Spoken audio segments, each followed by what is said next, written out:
don't fret. There are some amazing... Dave, we've got no sound apparently on chat. Oh, no. Okay. Well, I'm not muted. Oh, no sound. Okay. Can't hear. Okay, we'll hold off. Whew. At least they didn't hear me absolutely corpsing it. Hear the loud screaming at the beginning. Hey, we have sound now. Thanks for being cool. Let's start again. So, good evening and welcome to episode 11 of Journeys to the Radiant Citadel, right here on Penny Dragon. Journeys to the Radiant Citadel is published by Wizards of the Coast, and I have completely disassembled and reassembled it to suit my own twisted plans. So this is a lot of homebrew based in and around and off the Radiant Citadel. My name is Dave Gibson, and I'm the Dungeon Master. But first, we have a few announcements to get to for a second time before we start tonight's adventure. Our merch store is up and running, so if you want to get some Sopherone or Candlekeep, well, we can't do Candlekeep merch, but any of our homebrew merch, you can click the link in chat or the panel in our bio to get your hands on some epic Penny Dragon merch. Discounts are available for subscribers based on your subscription tier. So, Kickstarter-wise, we're live with Davian's Treaties of Peoples, Penny Dragon's latest Kickstarter. Davian's Treaties of Peoples has a dragon's horde of new stat blocks, backgrounds and more, plus a wealth of Penny Dragon add-ons to be purchased and stretch goals to be unlocked too. I can confirm that several hundred backers that got in the first 48 hours will receive a free one-shot adventure, Soured Relations. If you missed out on that, don't fret. There are still some amazing stretch goals to be unlocked. It's even better the second time, thanks Keith, to be unlocked for some lovely loot. Get over to the Kickstarter page and back it now. Also, it's September. For the month of September, you'll get 25% off new subs and upgrades. Plus, from the 26th of September until the 1st of October, you'll get 25% off gifted subs as well. So get on it. You've no excuse now. The Penny Dragon Summer Mega Bundle is still available. Don't forget about that. And it's packed full of exciting new lore, characters, and magic items and monsters and all sorts of stuff. So you can build or expand your campaign library with these fantastic additions. You'll receive 4 Mags of Holding, 6 one-shot adventures, Tales from the Lore Keeper and Monsters Escape, and Eyes and Doors Vault of Tragic Treasure, plus a partridge and a pear tree if it's still available at Christmas. Plus, Penny Dragon have bundled it all together to rolled a crit hit on the price, knocking the cost down by a whopper 70%. For just $37, you'll get 30 new monsters, 400 magical items, and 800 pages of adventures. So I hope you can read all those and then do your homework and run some awesome and amazing one-shots for your friends. Head over to pennydragon.games to get your bundle. Now, with all that out of the way, let's take a quick look ahead to the other streams on Penny Dragons for the next 7 days. VODs for all the recent one-shots on this very Twitch channel, whether that's Tom, who's up there, guiding players through one of Penny Dragon's own Wonderland one-shots, or Ryan finishing off, who's up there. His Reverend Saga in style is be sure to be something that takes your fancy. If you want to see some of the older games, such as a visit to Jurassic Park, which was a level 20 adventure, the first part of the Reverend Saga, in fact all of them, or the likes of Blaine Capatch of Nerd Poker, negotiating a gnomish-built elevator, which I designed myself and was in fact missing the instruction manual. These can be found on the Penny Dragon Games YouTube channel alongside the longer-running campaign arcs. Tomorrow night, DM Ryan, who's up there in the Muhat, him and his crew will be doing episode 4 of the Consequential Quintrivium. The party are decided to head to the Jewel of the South, Castigan, hoping to get some answers about their situation, or at least learn more about their pursuers. Having stopped for an evening's rest, they awoke to a potential new friend, Jin the Friendly Ghost. Tune in tomorrow night to see if the group can deliver a very important message and to see if Jin remains to be a friendly ghost. We've no Cloaks of Mindhelm on Sunday, but stay tuned to the socials as we may have a one-shot in its place. This Tuesday coming in fact, Tuesday sees the return of Curse of Strahd with DM Carrig. And after a bloody battle with a horde of undead, the party find themselves blamed for the imminent doom of the Dusk Elves. The journey to Van Richten's tower has begun. However, they must search for a safe place for Irina to stay as they endeavour to destroy Strahd. Tune in next week to see whether or not they make it there in one piece. No heirs to the hand next Thursday. But rest assured, DM Carrig is stepping in to run a one-shot, so more details as they emerge. Now, that's our look ahead. Yes, we also love Ryan. Hey, Nikki, thanks for tuning in. Sorry, Nico. Big thanks to our man in the Tech Bunker, Christian, who just about got us on air. Thank you. We would not have been able to do that without you. He looks after all things Twitch streaming and, of course, keeping the goblins out of chat, so we couldn't do this without you. I'd like to thank, as always, Kate from It's a Map for creating some of the maps you'll see in this stream. You can find Kate on Instagram, Twitter, and Facebook on @itsamapIRE. Please give her a follow, and if you're looking for a battle map, her commissions are open. All the music is from Tabletop Audio. It's awesome. You can also influence the game directly from chat, so use your channel points, bits and donations and tips and stuff like that. But just please tell us who you are giving your boon to, or else it'll go to me. I've just made that rule up right now. And if with all that out of the way, let's meet our heroes. Tonight we'll start with Ryan. Hi guys, I'm Ryan, aka Deranged Rhino, as you know by now, and tonight I am playing Phoenix Valley, who is a Fey wizard of my own creation, and he's also a fairy. And always accompanied with him is his friend Moo, who I am stylishly wearing the hat of this evening, who is a little myconid dude who is just happy to play along for the ride, and seems to have taken a little bit of a shine to Nira, or should I say Nira. Yeah. All right, thank you very much, Ryan, and also thank you, Gaming Melody, for the 10 bits. We love you. Thanks so much for that. Ooh. We appreciate you. Moving on, let's go to Tom next. What? Why me? Yes. Hi, I'm Tom. For tonight, I am bringing Torvig, Russian-sounding black-furred Minotaur Ranger, who is currently wondering what on earth they're doing on this island. As are we all, me included. Let's go to Craig next. Good to have you back, my friend. Hey, thanks, Dave. Good to be back. Hi, everyone. My name's Craig. Tonight I'll be playing Andira Othenar, a Shadar Kai Hexblade Warlock sent to this place to call every single undead she comes across. And I'm very excited to get back to that today. Okay, excellent. Thank you for that, Craig. Kira, you're up next. Hi guys, I'm Kira. I play Hethar. She is an Aluskan human fighter. She is not much of a talker. She just likes to collect heads. But she's now being conflicted with emotions and stuff, and she's very confused.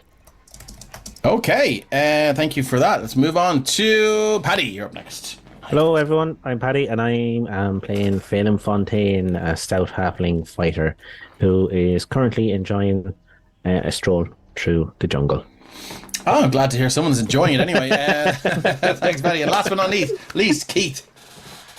Hello, friends and folks. My name is Keith and I am playing the Tabaxi monk Nira, who is keeping and punching his way through this adventure as well as running really, really, really fast. Okay, that's it for everyone. Thank you very much. I do believe we've met all of our characters. Now, quick recap, and then we're going to get into a little bit of a sort of a weird, strange little situation, but it will be explained. With their world in turmoil and the last standing city of Derthast under siege by the armies of the son of the Graven King, our heroes fled for their lives down the mountain pass with nothing but escape on their minds. A fork in the road, with a new opening in the mountains thanks to a stray missile, presented a new opportunity for the fleeing heroes. Into the mountain they ran, until eventually happening upon a giant glistening gem the size of a... I'm going to remove the word glistening because it just seems weird. I've said it for like 11 or 10 episodes now. A gem the size of a small townhouse. After some hasty arcana checks, a rudimentary understanding of the mechanics of this thing were gained, and the switches were thrown, and not a second to spare, as the son of the Graven King stormed into the chamber. As this strange craft whisked them aloft and deposited them in the deep ethereal, docking in a strange floating civilization carved from a gargantuan diamond of sorts, the party found themselves in the Radiant Citadel, a refuge in the deep ethereal for the displaced and lost. Exploring this strange new place, our heroes encountered a beholder named Derek, who was rather fond of the drink, and a wizard named Nob, who provided the party with a place to stay and rest on an ongoing basis. So, after solving a minor mystery in the Dinsing night market, the party were informed that Nob and his allies had found some sort of scrying focus that had been attached to the craft they made their way to the Citadel in, making it a certainty their enemy now knows of this place and possibly its location. Nob has asked the party to travel back to the world of Hethar, more specifically to the island of Garthas, and gather information on who or what the son of the Graven King is. Emerging on the surface, the island of Garthas, after a long journey, the party bumped into a wandering tabaxi bard called Derthast the Melodious, who made a deal to take them to a small settlement of survivors on the island. Fleeing fast from a downpour of necrotic rain thrown at them by an entity known only as Hethar, the party made it by the skin of their teeth to the small encampment of survivors, where in the middle of a long rest they were attacked by Hethar's minions. Now, as the dust settles, our party are taking the fight to their enemy. But first, we must find out what has become of our warlock Andira, as she undertook an out-of-body reconnaissance mission to assess the extent of Hethar's power. So, what will Andira see when she approaches the lair of their enemy? Will she survive this encounter? And what horrors lie between the camp of survivors and the lair of Hetar himself? There's only one way to find out. Let's play some D&D. Okay, so I'm going to move us back to the camp of survivors, the settlement, and here we are. So while everyone is off doing their own thing, I'm going to shift ping us, while Andy and this old dear, who never really gave her name, or maybe she didn't, I just can't remember it. Let me shift see her, she's there, and you sit down. And as you enter this wattle and daub chamber. You follow this old deer in, and she's kind of muttering over her shoulder. Oh yes, come on in here. It's just out the show. It's just in here. Yeah, close the door behind you. Do you do so? Yeah, I mean, it's only polite. This is her home, so yeah, and close the door. Okay, you close the door behind her, and as you do, the torches burning kind of sputter a bit, and just grow lower and lower, and the light just seems to sort of retreat, and the shadows begin to just grow longer and longer. And she says, "Don't worry, it's just a feature of this place. It's a funny little place this is. So, what's your name, dearie? Sit down. And you see she's a little, over in one corner, a long kind of wooden pallet, maybe about that far, maybe a foot off the ground. That's there. Some straw on the pillow, and she kind of beckons you to sit on the other side of the small fire in the middle of this tent, and she says, "What's your name, dearie?" And Dira will, finding her glaive a little bit cumbersome now that she's indoors, she'll just make a quick action to transform her packed weapon into a longsword and sheath it at her waist. Oh my! Sit down where she's been asked, and my name is Andira, Andy for short, if you prefer. Oh well, yes. Yourself, I'm not sure I caught your name on the way in. I have many names. Folks here. What's your favorite name? Gretel. Gregor? Gretel. My name's Gretel. Gretel. Gretel. All right, now it is. Sometimes I go to sleep and I have dreams of me other lives. And, yeah, Any anyway. particular favorite dreams? Anything No, most of them are tragic and involve me being burnt at the stake for my knowledge. But anyway, let's talk about you, dearie. Thank you for the bits. It's a map. She says, I see you wield some power. Stop. I see you wield some power. I have been gifted some abilities from my patron, yes. Some latent, some bestowed, but... I can sense her power. I've communed with her myself. I commune with many beings. I'm what you might call a neutral observer in a lot of things. But that aside,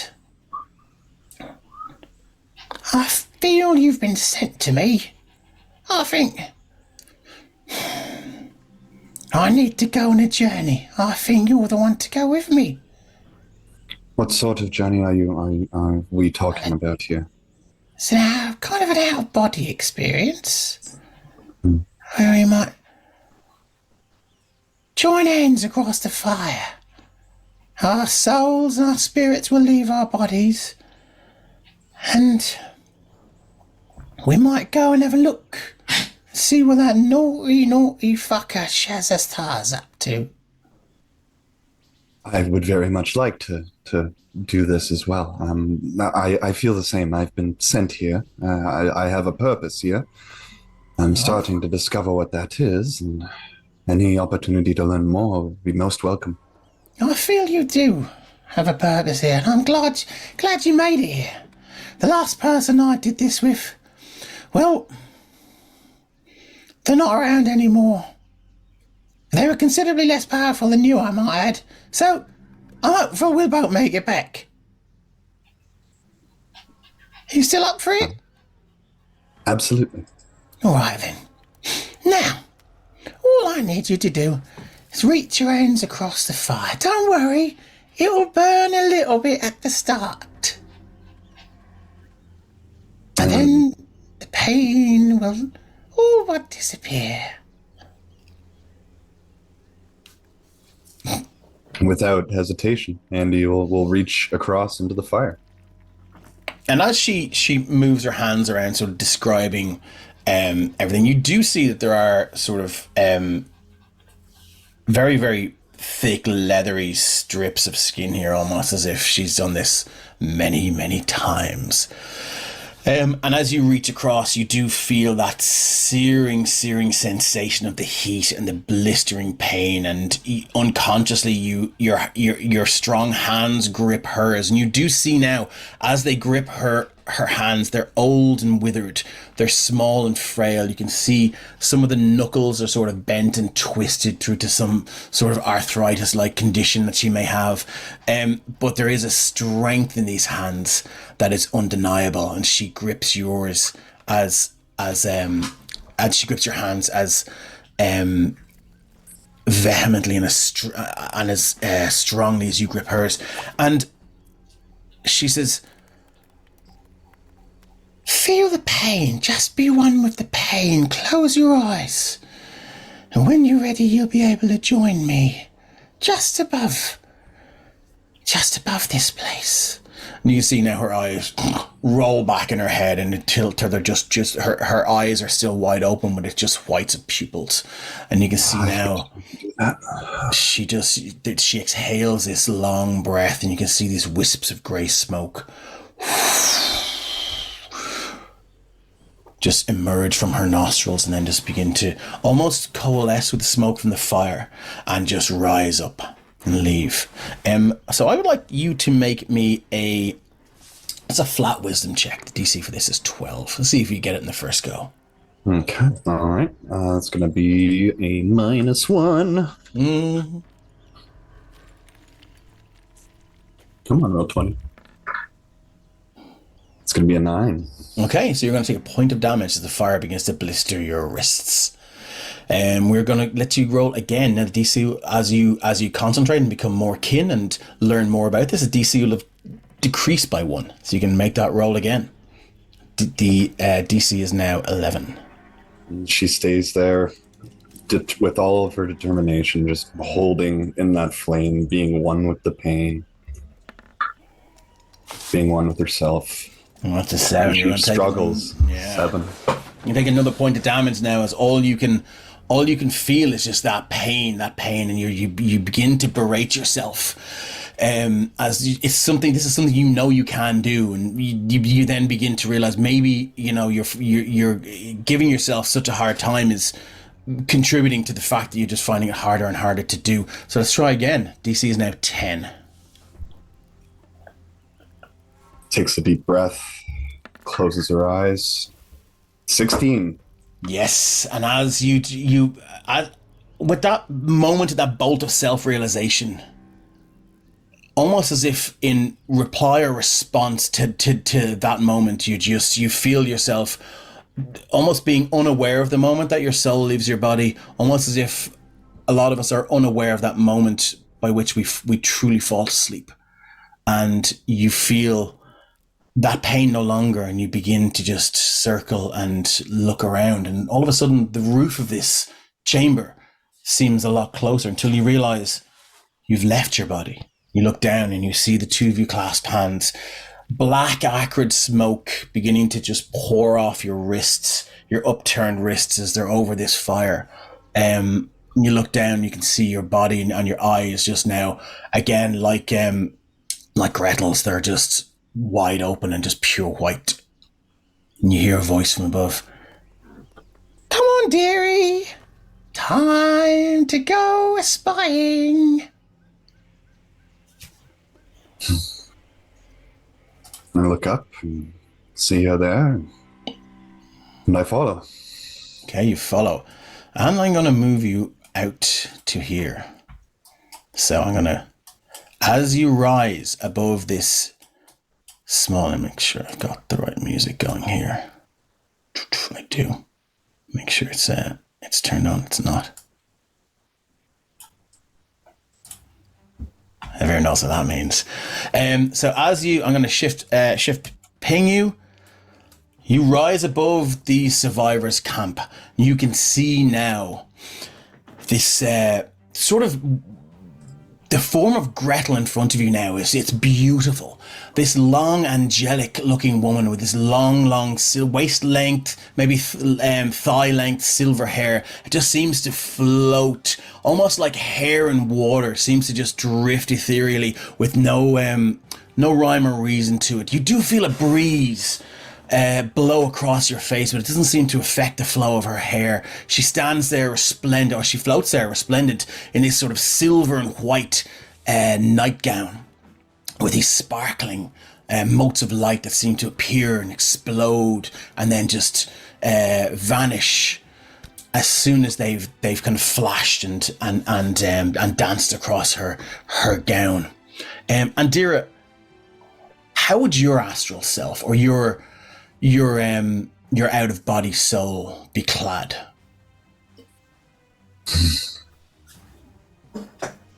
I think for many decades, Andy was a dedicated scout in the Raven Queen's sort of horde, and she was happy with that. She was satisfied. She was pleased to serve her queen, but she always was jealous of the plate mail that the Talons would wear. And when she got that appointment finally after over a century of dedicated servitude, happy to do it. She assumed that the armor would come with the deal, and it's been kind of miffing her ever since she first arrived here. And so I think she projects in this very sleek, dark plate armor. That's like the plates are very, very strong, but they're light and there's movement and there's still like, not really a hampering ability to move quickly and precisely in it. And in the real world, would that armor be as flexible and as light, or is this something that is this a part of, how Andira, without ever getting to wear it, may have imagined it? I think it's probably mostly that. Like I said, she's never even touched a piece of this armor before, but it always seemed like it would feel that way. Okay. So as yourself and Gretel just begin to soar higher and higher and higher now, you can see the clouds below you, and you can see elements of this island. Far to the northwest, you can see beneath the cloud cover a large, let me shift, ping that, a large volcano spewing out this thick grey, but also this pink and white, almost biological looking residue. And it's very, very unsettling. Further on to the south, you can see, a shift ping, several ruined villages nestled among the mountains here. Further on to the west, you can see another, what looks to be down here. Without traveling there, it looks to be some sort of village. You can soar so high in the sky and make out sort of many small details. And you do so, and it's not until Gretel sort of catches your attention. She goes, "No, dearie, we could be all day doing this. We've got more important business, don't we? Let's head north and east to Shazazthar's domain. Now, what I will say to you is, when we get there, expect when we get there? Well, we may meet Shazazthar himself. We may meet an echo of him. Or we might meet one of his minions. We'll only know when we get there. So, as much as you can in this world, quiet your soul. Put a lid on your fear. Contain your expectations. Any kind of battle lust or enthusiasm that makes just as much noise in this realm as your metal plates do in the other realm. You must be at peace to be quiet in this realm. So, off we go." And you can see she drifts off now and moves northward. And you can see now, heading out of the jungle, across these plains. You can follow her if you wish, yeah. Across these plains, you can see once the jungle thins out, below there are some sort of plains and high steps and stuff like that as you head towards this large river, which it's broken up by these this bridge that you can see here, but also the bridge has been shattered fairly recently, but you can see now maybe huge chunks of volcanic rock have sort of made their way down this river and have sort of almost plugged the gaps there to make it somewhat passable for you guys. And as you pass over, you can sense now almost a chill in the air as you approach what looks like this desolate, ruined village. Once must have been beautiful in its community and its glory, and now it just seems like all shades of life and all of anything that made this place once vibrant has been sucked and drained out of it. And Gretel says, "Just down here, dearie. Just down here. Follow me." And I'm going to copy you. I'm going to bring you down. And she brings you down to this small area, which looks like some sort of ruined palace or some sort of ruined, I'm going to move the map over, some sort of ruined palace or house. Maybe a fancy villa or something. And I'm just going to make sure your token has vision. It does.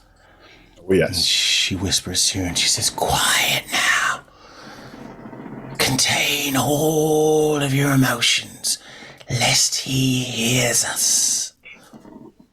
Searching for..." But finds it very difficult to do so. Yeah, let's just give a quick wisdom saving throw and see how you get on with that. All right. At a -1. 3. 3. Okay. Yeah. Almost as if being told not to think of a purple dinosaur. Immediately, you think of a purple dinosaur. And with a 3, straight away you hear that.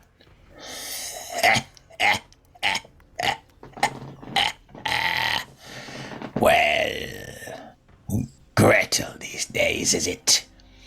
I see. Perhaps you should have chosen a more worthy apprentice. And where is my boy? As Andira hears this, she's gonna unsheath her sword just like an inch, press a hand down to it, cast darkness on the blade, and resheath the blade. So there's no darkness once the blade is in the sheath, or once is it's it contained? Yeah, like you could cast darkness on a pea and put a bowl on the pea, and the darkness wouldn't spread out.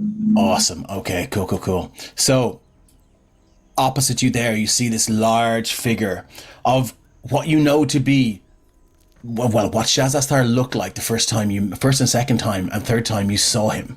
He stands there and then just begins to rise above this ruined fountain. He says, "Is this the best you could do, Gretel?" She goes, under her breath, "Oh, fuck." And she says, "Well, it's not actually. Well, what you didn't hear was the 2 folks I brought that are standing right behind you." I'm going to give her a deception check.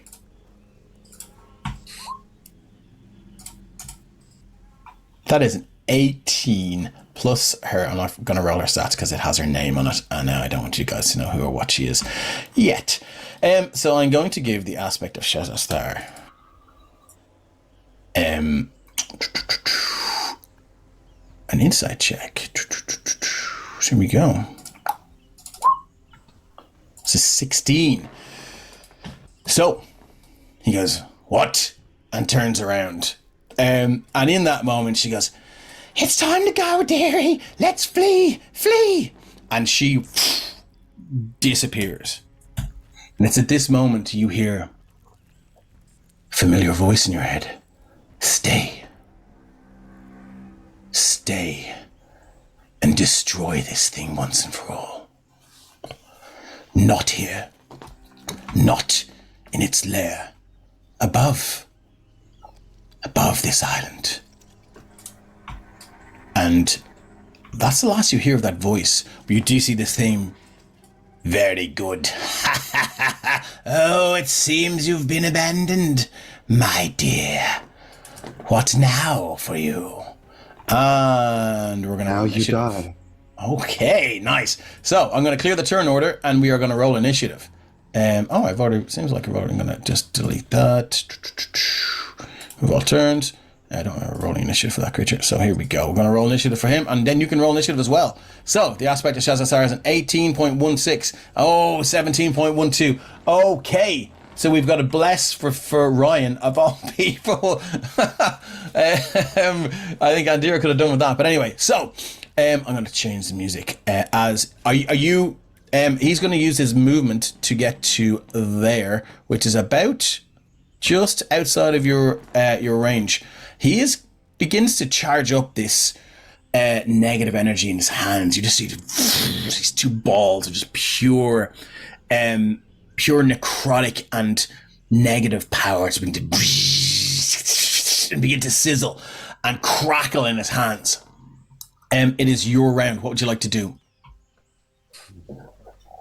I'm going to heed the voice, and before I do, I'm going to use my action to cast an Eldritch Blast, which now fires 2 beams of force damage. Okay, all right, let's roll to hit. We got a 13 and a 16. Both miss as this... Sorry, that's the wrong thing. Okay. That's the hit point, sorry. Both miss. Why is it doing that? And kind of not wanting to give it a moment to gloat, she'll call out to it, if you want it, come get it. She's going to use bonus action to cast Hexblade's Curse. Or it's not cast, but I'm going to place my Hexblade's Curse. Nice. Okay, I will stick a little heart thing on that to remind us. And what does this Hexblade Curse look like? So Andy takes her free hand, and it stops like right in front of her nose, and she traces a quick sigil that looks roughly like the foot of a bird, a predatory bird specifically. And a moment later, that same sigil just like burns like right about where his forehead would be, and kind of sticks with him wherever he goes. He's cursed for a minute. It ends early if he dies, but while he's cursed, I get a bonus to my damage rolls equal to my proficiency bonus. Any attack roll I make is a critical on a 19 or a 20, and when it dies, I get to heal some sweet HP. Okay, nice. Okay, so I'm going to move us over. Give me 1 second as I go to Command K and get the GM layer and get my boy here. Actually, do you know what? I'm going to not do that. I'm going to go back to the token layer. And we are moving across to the island of Garthas for the Garthas battle. Here we go. Let me just paste this boy in. Oh, God, he's big. In fact, he is big. Let's just make him a little bit bigger. There we go. Okay, cool. So let's move you over. As you soar aloft, you hear, ha, ha, ha, ha, ha. You cannot escape me that easily. Disciple of the Raven Queen. She has no power here. So you're going to start off pretty much there. And at the top of the round, the aspect of Shazazar is going to use its Gaze of Hatred. When a creature that can see the aspect of Shazazar's eyes starts a turn within 30 feet of the aspect of Shazazar, the aspect of Shazazar can force it to make a DC 12 con save if the aspect of Shazazar isn't incapacitated. The saving throw fails by 5 or more, creatures reduced to 0 hit points, unless it is immune to the frightened condition. Otherwise, the creature takes 9 or 2d10 psychic damage on the fail save. Unless surprised, the creature can avert its eyes to avoid the saving throw at the start of its turn. If the creature does so, it has a disadvantage in the attack rolls against the aspect of Shazazar until the start of its next turn. If the creature looks at the aspect of Shazazar in the meantime, it must immediately make the saving throw. Don't look at the eyes, Rex. It's a very niche Hammer Horror movie reference there. As you just see this, okay. So you are going to take half of that damage, so half of 2d10. Okay. /or 2d10. Sorry, slash or 2d10. So you're going to take 5 points of this damage, of necrotic damage. Sorry, psychic damage. As you can see now, it as you both rise above, it's ruined villa and this ruined town area, this kind of hamlet thing. It's 200, maybe 150 feet in the air. Its cowl begins to just blow back from the wind, and as it does, you can see now these two red pits for eyes begin to flare, and within that gaze, you just feel this intense contempt and hatred for you and everything you are and everything you represent and everything the Raven Queen represents as it bores into you, and your head splits. Your hands go to your head as you feel this pain. And you know that could have been a hell of a lot worse. So that is not an action. That's just what it does. It's now going to move in, and it's going to try and strike you with its fist. I'm going to move it in a little bit here, and here we go. Boop. It's an 11 to hit. Not quite. Okay, not quite. So you were up next. What would you like to do? I'd like to use my bonus action to use my blessing of the Raven Queen, and I'm not gonna go very far. I just want to reappear immediately behind him so I can't see his gaze anymore. Okay, nice. Now I will say, if you want to do that on this map, you can certainly pop yourself behind him. But for the sake of movement during this combat, everyone's movement is 1 square. Okay. All right. So, lovely. And Dira gets a bless from Nico. Yes, thank you. So, sorry, we're on to your turn. So you are using your bonus action to Blessing the Raven Queen to move to that side. What else would you like to do? And now that I'm kind of out behind him, I'm going to draw my longsword, and that 15-foot radius of darkness erupts from the blade, covering it, me, and then the whole area in the air that we are. And I'm going to try and... Yeah. That's what we're doing. She pulls that longsword back, and thunderous energy begins to ripple through the blade as she casts Booming Blade. Nice. She is going to roll to hit. Natural 20? No. Yeah, with advantage. In the darkness. Oh, nice. Okay, that's a nat 20. Yeah, that is nice. Okay, can I get you to roll a D100 then, please? Yeah, absolutely. Go over here and try and pull up my... 2. That's a 2. You feel it is imperative to press the advantage no matter the cost. You can choose to gain advantage in all attacks against your target until the end of the next turn, but if you do, all enemies have advantage on their attacks. So you can choose to recklessly attack if you wish. I don't need it. I have the darkness. You don't need it. Yeah. Okay. Okay. So that is 12 slashing. 12 slashing.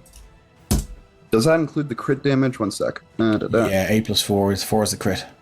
Yep, there we go. Perfect. And he's going to take a D8 of thunder damage from the Booming Blade on top of that. Which, would that also be doubled? I would think so. All dice damage is doubled, yeah. That's 2d8. Fucking hell. For another 5 points of thunder damage, and he'll take another 2d8 thunder damage the next time he moves. Okay. And you also get the bonus proficiency for your hex. Yes. +3 on top of that, so another 3 damage on top of that. Okay, yeah, as you swing the blade in this under this cloak of darkness, you do obviously you can see through this, but it can't. And as you do so, it just swings and cuts, and you can see that these tears begin to form in this creature's cloak, and it shrieks with this like high-pitched scream, and it looks at you as the eyes flash, and he goes, "You wield power, do you? Well, wait till you witness my power." Anything else you'd like to do? Use her Eldritch Invocation, Thirsting Blade, to make a second packed weapon attack. Oh my god! Okay. Booming Blade again. All right.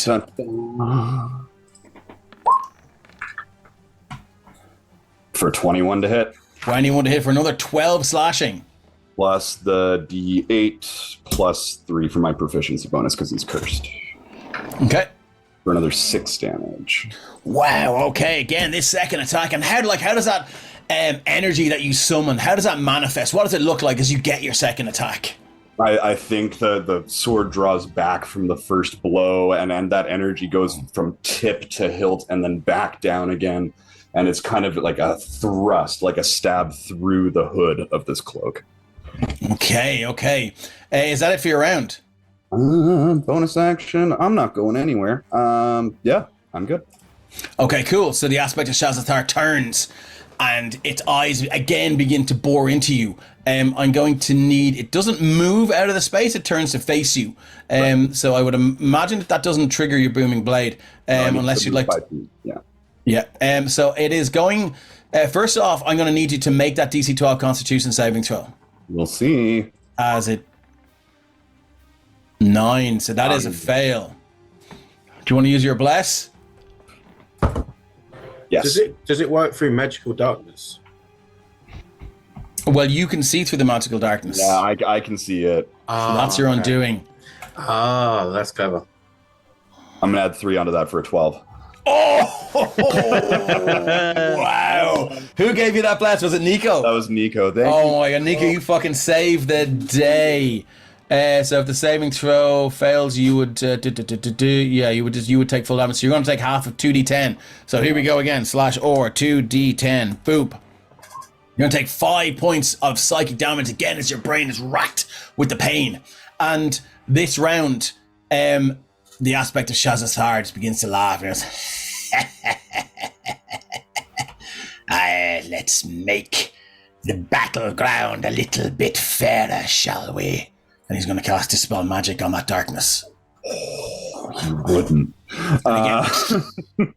The darkness completely disappears, and you can see his eyes bore into yours, and he goes, there you are, my friend. Your undoing will be swift and painful. That's all he's got. All right. Oh, what a quantity. Okay. Fizzy. Yeah, we're gonna make him waste another spell slot if he wants to. Andy is gonna touch her free hand to the blade and cast darkness again, re-enveloping both of them in that 15-foot radius. Once again, using her bonus action, this time to teleport just underneath where he is, and so that she can strike up the next time she has a chance to act, but he may not necessarily know where she is now. Okay.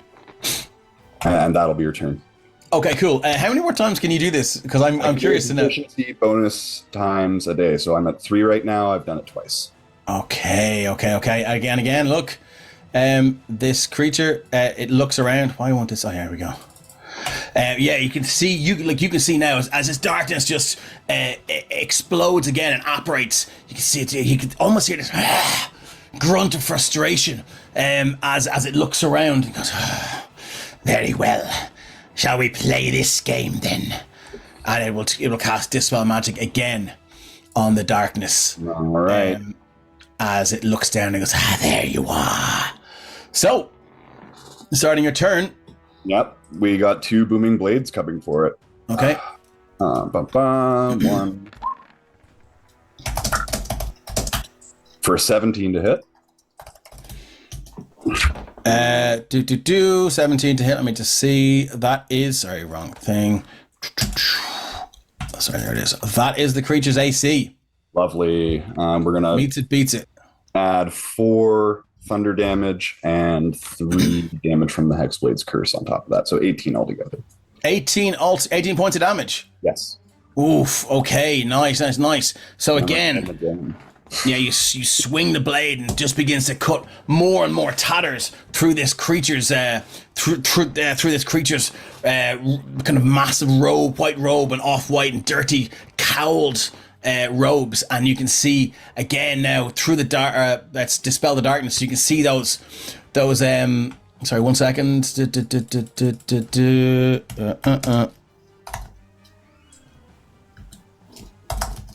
Yes. And you can see now just the robes begin to become more tattered, and it begins to just flash out of existence just once. And is that it for you? The second hit comes in with a 26, so we're that will hit. To add the thunder plus the 3. For another 5, so 16 altogether on the second hit. Okay, no problem. 16 Yeah, on the second hit. on the second hit. Yeah. Wow, okay, no worries. Yeah, again, with this flash and this booming thunder, you swing your blade and catch it again. More and more, these kind of white wisps and bits of cloth begin to just tear off and just flutter away in this sort of astral breeze. You look around and there is no sign of Gretel whatsoever. Moving on. Sorry, that's not a just real quick, I am going to use my movement on this turn to get some distance between he and I. No problem. There will be no opportunity attacks in this area. It's just a race back to where you need to be. Okay, moving on. That's it for you. The aspect of Shaz's Thar. It is going to use its. So the darkness is gone. It's going to use its looks that kill. One creature that the aspect of Shazazar can see within 60 feet of it must make a DC 12 con save or take 3d10 necrotic damage on a fail save or half as much on a successful when this ability recharges in a roll of a 6 and a 1d6. You just feel this necrotic and baleful energy just bore into your back. I need you to make a DC 12 con save, please. 13. Okay, so you are going to take half of 3d10. And as a Shadar Kai, I have resistance to necrotic damage, so I'm going to have Okay. You're going to take, 14 down to 7, that's down to 3. Okay. 3 points of necrotic damage. Okay, cool. And at the end of its turn, it says, "Come, my children. We need not let this one evade our grasp." And you can see now 2 smaller, identical beings All right. appear near it. And they both howl and with this utter delight and glee. Almost like jackals hunting their prey. You can hear this sort of evil delight as they realize you're fleeing their master. I'm going to add. They will go on its turn. Let me just move that thing off. They're not affected by that. Moving on. That was its action. Andira. Sorry, it will use its movement, so it's going to take damage from the booming blade. All right, it's going to take another 5 damage from the. Okay, another 5 damage. It can take that easily. Another kind of boom. This rip forms there in its cowl. What would you like to do on your turn? All right. Feeling pretty confident. I think the 2 new additions gave her a moment of pause, but she's determined and she's confident, and she's going to hit it 2 more times with a booming blade. Okay. 16 and 13. 16 is a hit. All right. And it's going to take another 8 from the Hex and the Thunder. So altogether 17. 17 points of damage. Wow, okay, yeah. That hurts it. Again, this boom of power from your weapon, you just see more shreds and tears and rips of this thing just begin to flutter away, and it screams. Ah! Is that it for you? Yeah, we're gonna keep moving.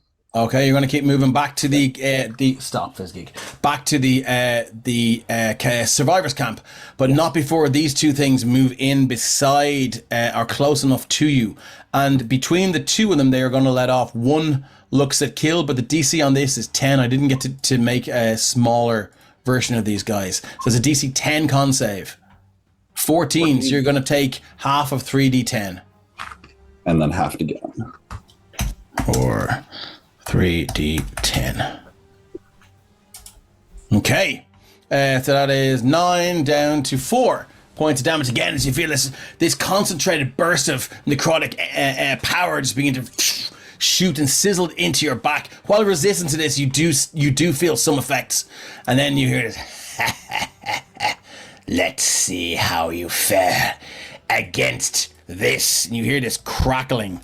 It's crackling of energy. Sorry, 1 second. As it raises its hand. It casts Lightning Bolt at level 3. I need a DC 15 dex save, or you're going to take 32 points of lightning damage. I'd certainly like to not. 17, you were going to take 16 points of lightning damage. Okay. Can I interject at this point? You sure can. So, Andira, as you're saying this, you will hear in your head, Andira, you are greatest warrior in this group. You brought us into this land for a reason. You are champion of Raven Queen. We need you in this group. Come back to us. And that will negate the damage from that lightning bolt. Amazing. That's the only time you can use that. That's it, and I'm out. Thank you very much. And you do hear the crackle of fire and almost the whimpering and encouraging of Gretel. Gretel's voice beside the fire, encouraging Torvig.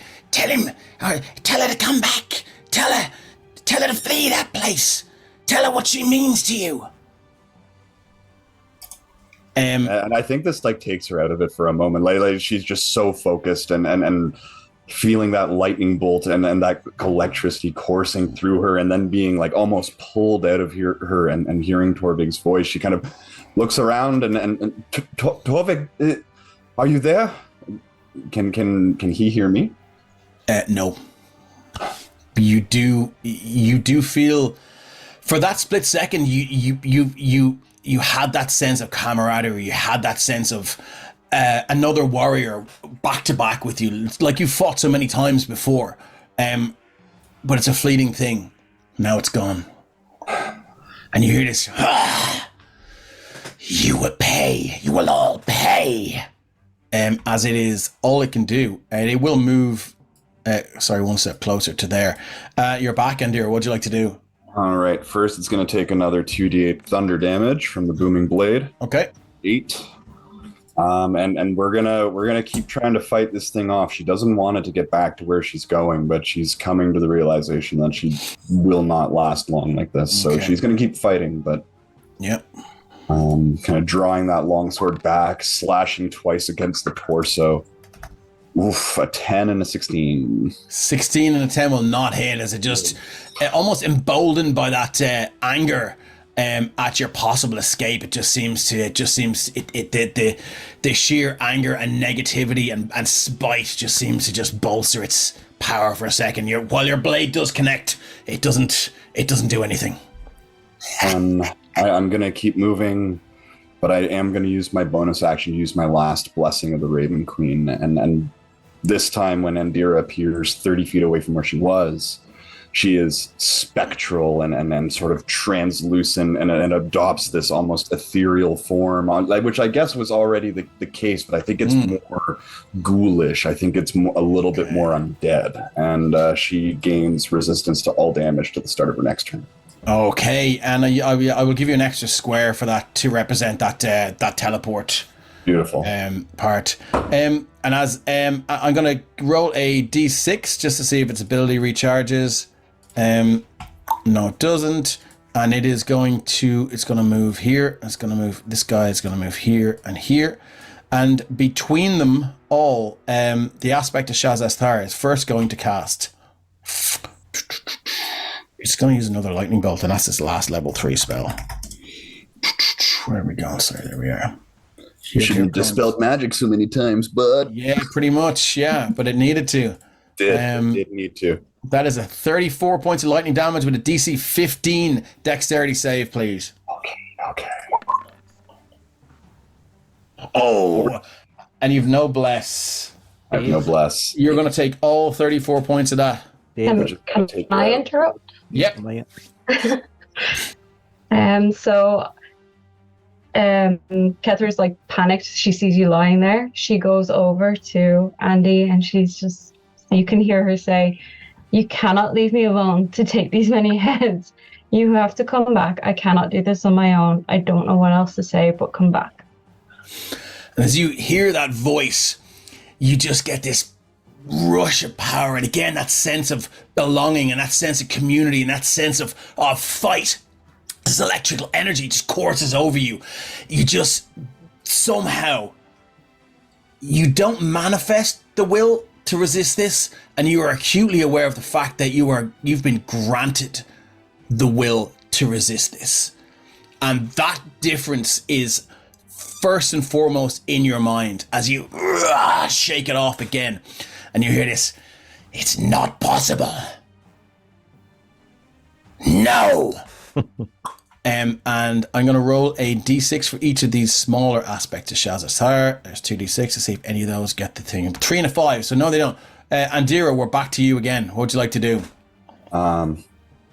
Yeah, I think that as that lightning bolt passes through her and she feels that resistance being given to her, and it's weird. She, like, on her sword hand, she could swear that she feels like Hethar takes her hand in hers, and she grips tighter onto that hilt of the sword and looks back and with determination just says, "Yes." And awesome. 2 Eldritch Blasts fire towards Shazza. Okay, the aspect of Shazza roll to hit twice. 14 is not a hit, a 21 is a hit. For 7 points of force damage, and I just got to double check if that proficiency on all damage rolls. So it's going to add 3 to that for 10 points of damage altogether. Okay, an extra 3. Okay, coming at you. Let me just go down there. Yeah, and just bang, you can see now. And for that extra 3, that Eldritch Blast just fires through the air, this keening, almost banshee-like wail as it courses through the air and just hits the aspect of Shazza square in the chest, tearing this hole straight through it and out. You can see this white cow almost begin to knit itself and thread itself back together. You can hear almost this husky, heavy breathing. Anything else you'd like to do? No, we're going to keep moving. I imagine we're probably over top at Gretel's place at this point. You are one step away. You can see that long path that you would have run down to avoid the necrotic rain. That's where you are now. Okay. And the final time the aspect of Shazza moves closer, and these two move closer, and it says, "Not this time, my friend." And it's going to use its only 4th level spell. Which I think it is the wrong spell to use against you, but still. As it casts Blight at level 4. You're going to need DC 15 con save for 31 points of damage. And I do believe it is necrotic damage. Yeah. That's 8. So, Dave. Yep. I think at this point, Andira would feel a slight warmth on both sides of her face, and a kind of a warm, intermittent air on her forehead as she hears the words, "Remember back in the marketplace, shortly after that battle at the castle, and you gave me that sword as gift. You've always been kind to me in the short time we've known each other. You're a mighty warrior. We need you to come back. We need you to come back. I think we can be friends." And yeah, with those words echoing in your ears and almost physically close enough for you to hear, were you on that trail in the real world?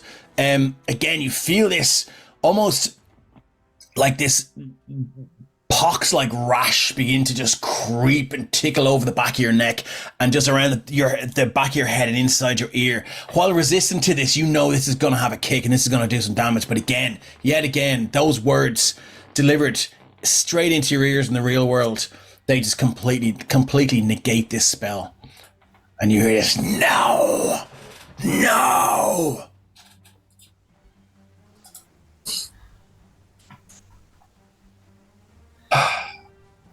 Mira, I'm coming. And she turns around, faces Shazza one time, and sheaths her longsword and stares at him for a moment. Says, "You are powerful, as is the beast that pulls your strings, but I have something that you will never have. People that care about me and depend on me, and I depend on them. And today, you will face our fury together. and she draws both hands back and fires 2 more Eldritch Blasts towards it before flying down to Gretel's house. Awesome. Let's see what you got. 9 and a 19. The 19 will hit. All right, plus 3 for 8 points of damage altogether before flying back down to the ground. 8 points of I damage. I think Craig might have got a bless as well, actually, at some stage. You did, I think. Did you get another one? It was from Sotirian, yeah. Oh, thanks a million. Cheers, Tyrion. And thanks for the sub, Busy B. I don't know who you gave. Phoenix is inspired by a cloud of spores carried from the winds from the east coast. Busy B. So Phoenix gets a, what's it called? The inspiration. And yeah, you got another. Thanks, Stephen and Busy B for that. Cheers. Okay, so as you do that, yeah, you just see that Eldritch Blast just leave your hands again. That spectral energy just ripping towards it again with that almost banshee-like keen as it just tears through its shoulder. You can see now it's slower in knitting up as it's and you find you're sailing straight back to your body. Straight back. Okay, so as you shoot down. Before that happens, Dave, I already actually have inspiration from you. So can I give that inspiration to Craig in case Sure. you may want to change that shot that missed? I will allow it, of course. I would gladly take it and bank it. Oh, okay. That's fine as well. Cool, no worries. All right, cool. Yeah, so it seems the closer you get to your physical body, the faster your travel seems to be, almost until you're accelerating to this insane, this rapid speed, this eye-watering and disorientating speed.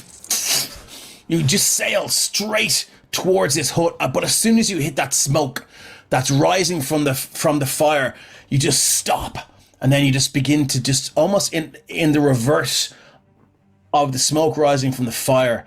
You just seem to find your soul funneled down through it, and then all of a sudden, you find yourself awake in the hut of Greta. Let me just change the music. Where's our jungle runes? There we go. And she's there beside you, and she goes, but you feel every bit of that damage you've taken. You could look down and you see the physical wounds, and not just the burns. You feel that the full effects of that damage that you took from the aspect of Shazastar. And Gretel is like, did you kill it? Did you kill it? I think Andy gets up and runs outside immediately. She doesn't stop. Okay. She thinks everyone here is in danger, and she needs to know. Okay, as you run outside, you see now. I'm going to move us over to the settlement. Anyone who else's tokens are not there, as you've all left. Andy, there's your token there. I'll shift ping in the hut. I will just get rid of you guys here. As you run out, you can see the settlement is back to normal, just like a normal day. There's no necrotic rain on the way. There's no aspect of Shazastar speeding towards you. So you look out, you can hear the normal day-to-day routine until you say, wakey, rise and shine. Somebody's awake. Go sleepy here. Oh, you don't look so good at all. How are you today? Would you like a little song? A ding, ding, ding, ding, ding, ding, ding, ding, ding, ding, ding, ding, ding. Salazar, the song from you is the last thing I want to hear right now. Please, I just need a moment.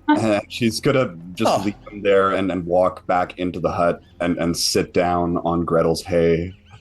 Yeah. And just let all of that pain and exertion she's gonna just give into it for a moment and just rest.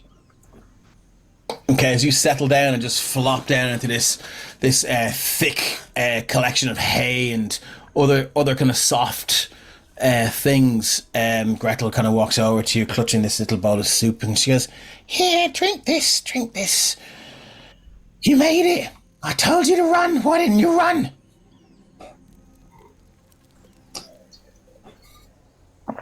The next time I come across that thing, I won't run that time either.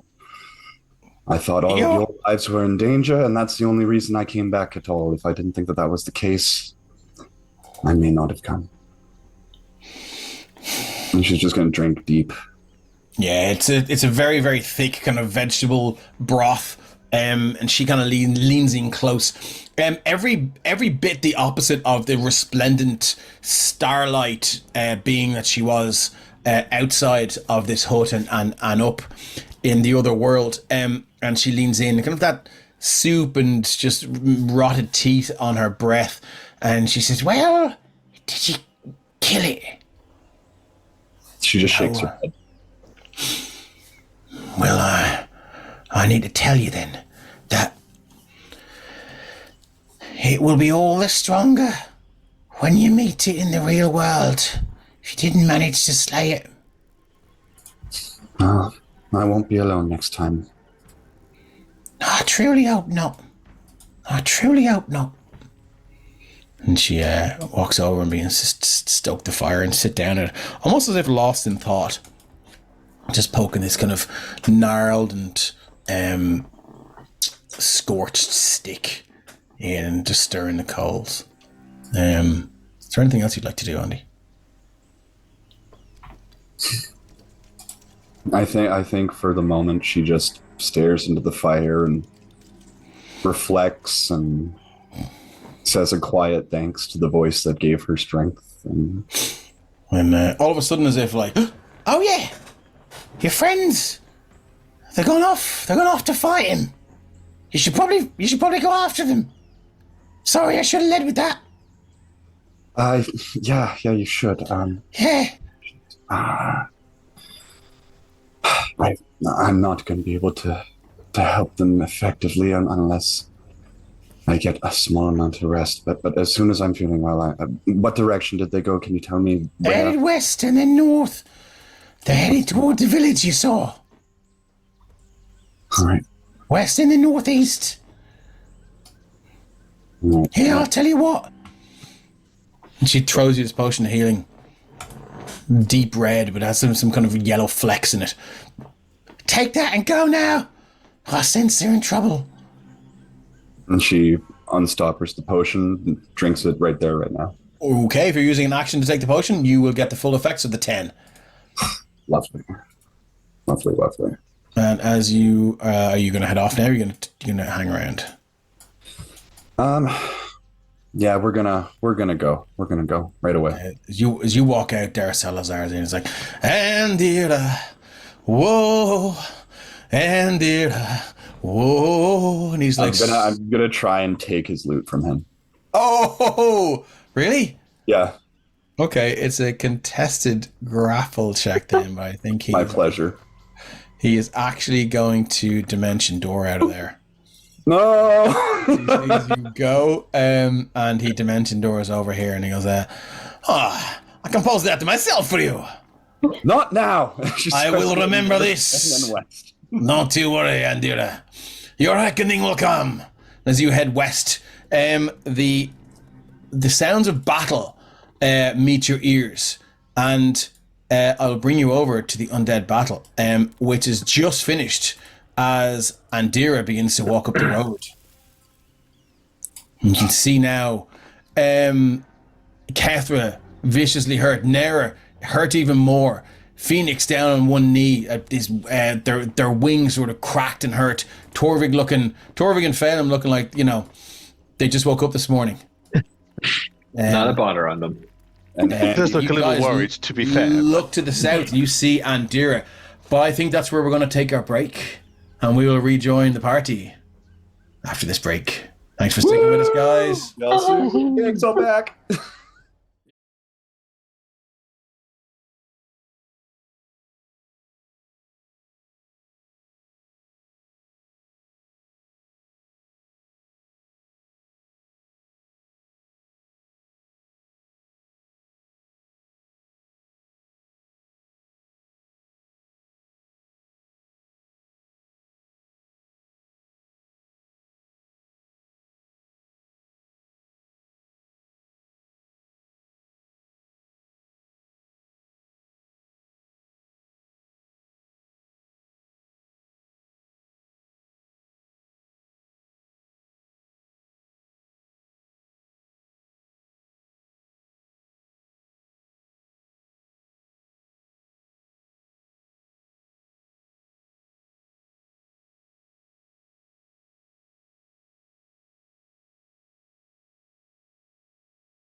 Oh, we're live again for part 2 of Journeys Through the Radiant Citadel, adjacent to the Radiant Citadel, whatever. Dave's Radiant Citadel campaign. We'll get back onto the Radiant Citadel, I promise, at some point. For now, there's a lot to do on the island of Garthas. A lot of mysteries and lore to uncover, and things to do and things to kill. So, as we return to the gang, you guys see Andira huffing and puffing all the way up the road. Just down the jungle trail. You can see her eyes afire. It's just that battle lust that you've seen before. And she seems in a fervor and very determined to reach you guys. And I take you to that scene already in progress. Torve will indicate for her to hurry up and indicate that we are headed northwards. And if I may be allowed, I would hold that pass without trace I was about to cast until she gets within 30 feet of me. Yes, no problem at all. So I move to meet her, indicate everyone to carry on heading north, and we duck into the brush as you're arriving. And you see these sort of leaf-like shadows greet you as you step in. You now kind of this bit more of this shimmering weave now surrounds us all and just makes us meld a little bit more into the foliage. As You seem a little more healthy than we saw you last. I could say the same for all of you. And I think there's a moment where, like, Andy kind of drops that sort of stoicism, I guess, that she sometimes has. And then she kind of takes a moment to, like, look over the more, like, injured members of the party. And it's a little bit more tender than she has been in the past. And what happened? What are we doing? We were ambushed. We were trying to move out the way. Walk and talk with us. Yeah. Good to have you back. Good to be back. Great to be complete again. What happened to you? You were, I don't know where you were, but you're deep in the Nyx, I presume. I don't know. I believe Gretel took me into some form of the border ethereal, and we scouted the island a bit, and she took me to where this Shazastar calls his home, and he appeared, and I very nearly didn't make it back, and I want you to know that I heard you all, and I felt you there with me, and it's in no small part thanks to you that I even made it back to find you here. Well, You could hear us. Yeah, it felt like you were with me and for moments. I'm glad it's not just a feeling anymore. Phelan will just kind of squeeze your elbow in a gesture. Say nothing, but it's just all in the gesture. Yeah, and Catherine will look directly at Andy and just kind of start tearing up in the eyes and just go, well, you are back now. We must continue. I think I've never seen so much emotion. Yeah. Especially from Andira. And I think that, like, quiet resolve just sort of reappears, and she kind of maybe sort of off to the side kind of brushes one eye, and when she returns back to look at all of you, she, all right, can you fill me in? What are we moving towards? What have we encountered? At this moment, the key is away. Okay. You were ambushed just before. Yeah. Your friend managed to stick some more shadows on us, and we must look quite hurt. So I'm suggesting we just moved out of his reach.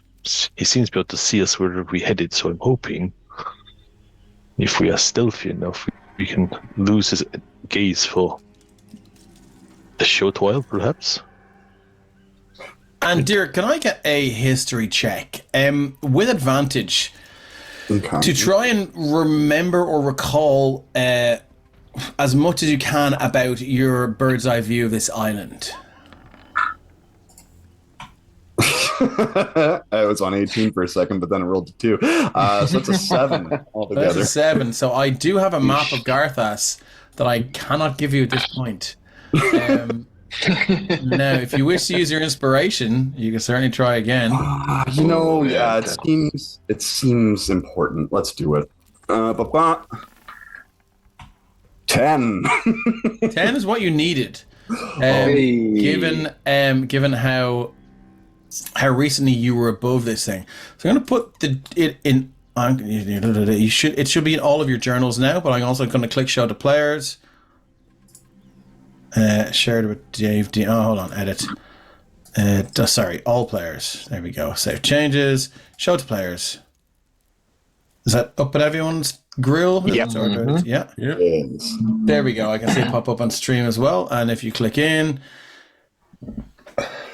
you should be able to see down in the bottom, that kind of weird angle down the south, just to the east of that weird ghost ship thing. Up in the top right corner of that is where you first came here, and those caves are where you first climbed up to meet Derthast on the top there. Okay. So do you see? I can't ping it, unfortunately. Do you know what? I can bring you. I have it on a map. I can bring you over there. Beautiful. Let's move over to the map of Garthas. So there we go there, and some jaunty music to accompany it. This is shift ping. This is where you came. This is where you arrived. So the Concord Jewel is somewhere out here with Knob still waiting there, terrified out of his life. That's where you came up. You would have climbed the caves and you would have emerged here. Shift ping, and then you would have gone your journey to the ruined settlement. Sorry, the settlement of survivors here. And how long did that journey take? It took you a day and a bit, didn't it? Or 2 days even. Yeah. 2 days. A rough guide would be a square a day. So it's up to you guys as to how you want to try and arrive at Shazastar's lair alive. But until then, we take you back to the undead battle, which is ended rather quickly. So there we are there, and you're in the thing. So what's your plan? Are you going to head? You're going to continue up here north, is it? To try and head up there, or would you like to investigate this crazy, creepy looking skull thing in the middle of the ground? Before we move, can I give my potion of healing to Phoenix because he's very, very damaged? You can indeed, if you like. I was going to say, more than one of us kind of looks a little rough. Ought we take a moment, take a quick breather, and then decide from there? That was planned, just not under gaze of Salazar. That didn't feel correct. It's Miss Jawbreaker in with a TPK. I assume that blesses for me, Miss Jawbreaker. Thank you so much. Hello, And almost as if you say that in your ear and nearby. TPK. Yeah, it's funny that Shazastar's name. guttural Shazastar's guttural kind of crispy laughter almost sounds like tipic. As he begins to laugh, and you hear Linda the BBG. nowhere safe from my gaze. Oh, but please, I was afraid he was going to say that. do take your ease in my lands. I will see you in your dreams. Now, give me, anyone who heard that can give me an insight check. And Dear, you can do that with advantage, given that you've had close up and personal. Got a -1.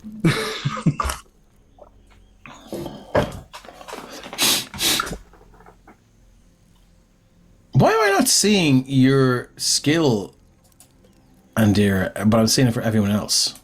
Oh, because I'm just rolling d20. Oh, okay, that's totally fine. I thought there's something wrong with Roll20. That's totally fine. Keep doing that. Okay, so Nira, where Where normally when this thing had its eyes on you, that voice just seemed to sort of reverberate and bang around in your head. On this occasion, I'm not sure if it's because of the Pass Without Trace or whatever it is. It just seems to be maybe directed over here a little bit. And you could, with an 18 insight, surmise that it knows the general vicinity that you're in right now. Maybe it doesn't know exactly where you are. Do we take a rest and then head on? We should remain vigilant, but I mean, he is as good as anywhere if what he's saying is true. Torvik, can you find us somewhere safe-ish? I'll do what I can. So where are you going to move to try and take a rest? Sorry, Dave, can I just clarify? Did you say that the voice sounded like it came from over there? Yeah, well, like what I'm getting at is normally, when you don't have a +10 on stealth and you're not actively hiding, if you're camping out in the open, it seems to be easy enough for this creature, this entity, to locate you, and to then, anytime it's spoken directly to you, it's always rattle around inside your head. But you are kind of led to believe that maybe it doesn't know where you are, and it's just sort of shouting at you or speaking at you, to the area it knows you to be in, but it might not know exactly where you are right now. Right. That's why you don't hear its voice, rattling around your head. It seems to be in the vicinity. And can you just remind me, did we... I wasn't paying close attention. Sorry? Did we respond to the voice? Was there a dialogue, as in can it hear us talking? So if I tell the guys, oh, I don't think it's nearby, do I think or that it'll hear me speaking? You can make a stealth check if you wish to try and communicate that way, or you can take out a piece of paper and some charcoal and write it down if you wish. But we've already, it knows, it can hear us when we talk. We've experienced it hearing us talk when we're talking. When you're speaking directly to it, yes. Okay, right. I won't say anything. Okay. But I'll take a little walk around that area and just see if I can see anything. Are you stealthing? Oh God, I suppose I will. Yeah, won't I? Yeah, you've +10 on this. I'll try. Oh, is it? Sorry, Tom. Is it +10 as long as it remains within the area of effect? That's good. Or is it +10 after it gains it? No matter how far after it gains it. No matter how far it then travels from Torvik. Yeah. Okay. I think so. Yeah, there's nothing about. Oh no! It's got a casting area, but then after that, it doesn't say you have to stay within that. Okay. I don't think. There's a 21 anyway. +10 is 31. So you stealth into next week's game or next month's game. Yeah. So as you stealth around, let's just I'm happy to say that that's the case. As you sort of stealth around, you don't see this being anywhere near you, and you have experienced it speak or sort of communicate with you guys. While not be not going to say physically present, but its aspect or its shade or the projection, whatever it is, has been there sometimes and spoken to you, but also you have heard the voice at other times. So, there doesn't seem to be anything present right now. Grant. Okay. Yeah, I'll have a little look around and then I'll. Okay. As you scoot closer and closer, you do see this massive, what looks like, huge giant skull in the ground, accompanied by some very, very strange looking skeletal hands, almost as if some sort of giant creature was buried beneath the ground, attempted to rise, but couldn't. First of all, that is super fucking cool. Thanks very much. It's a map for her amazing maps. Well done. That is. That looks great. I don't know if the rest of the gang can see that, but yeah, as soon as I see that, I'll start getting up towards it. I kind of suss it out a bit, and then I'll go back to the guys and be like, lads, Jesus Christ. Well, what's it that? I don't know what that is. Here, lads, there's like a giant skull and some hands. They're like buried in the ground. I don't know what the hell that thing is, but you want to come and have a look here? Does it look like there's somewhere we can hide in that area? I don't know. It's kind of hard to tell. It's like it's sticking out of the ground. I don't think it's alive, but maybe someone that knows a little more about these things might want to come and have a look at this shop. I wonder, was it there before all these undead started coming along, or is it an older thing? There's only one way to find out. Let's roll some investigation. Hey, hello to the what is it? The Canadalorian. Canadalorian. The Canadalorian, even. Yeah, well, thank you for joining us, and thanks for the follow. We have a Canadian amongst our ranks. Excellent name. As we head over, I'm just going to say to Hethar, keep that potion for now. If we're going to rest, I should be able to heal up, but that may come in handy very soon. Okay. It is here for when you need, little one. Perfect. Do I know any history of this land for larger creatures? Let's do a history check. I'm sorry, Fisky, I can't. No, I do not. You can say hello to the guy. I'm not from here. Fisky! Fisky, what's this? Hey, a phase I gig. love how she never cares when there's a camera. Yeah. It's like, yeah, whatever. But you just plague me to be let up here. Let's not have a doggo off, Dave. Otherwise, I'll have to pick up Bodhi. Yeah, so that's a 9 with history. You do, I mean, with a 9, you remember some vague tales about the Titans of Garthas, but apart from that, nothing. Nero will kind of clamber up onto this rock face to the left there and try and get as high as possible to get like a look down onto this thing. Okay, cool. You probably need to get to about there, and I'm gonna get you to give me let's do acrobatics or athletics. I'm pretty sure which one you're gonna pick, but it's all good. I'll flick over and see. Oh yeah, that will probably be athletics. Oh no, God, acrobatics. The fool was I almost there. A natural 1. Fantastic. No, for a 9. Natural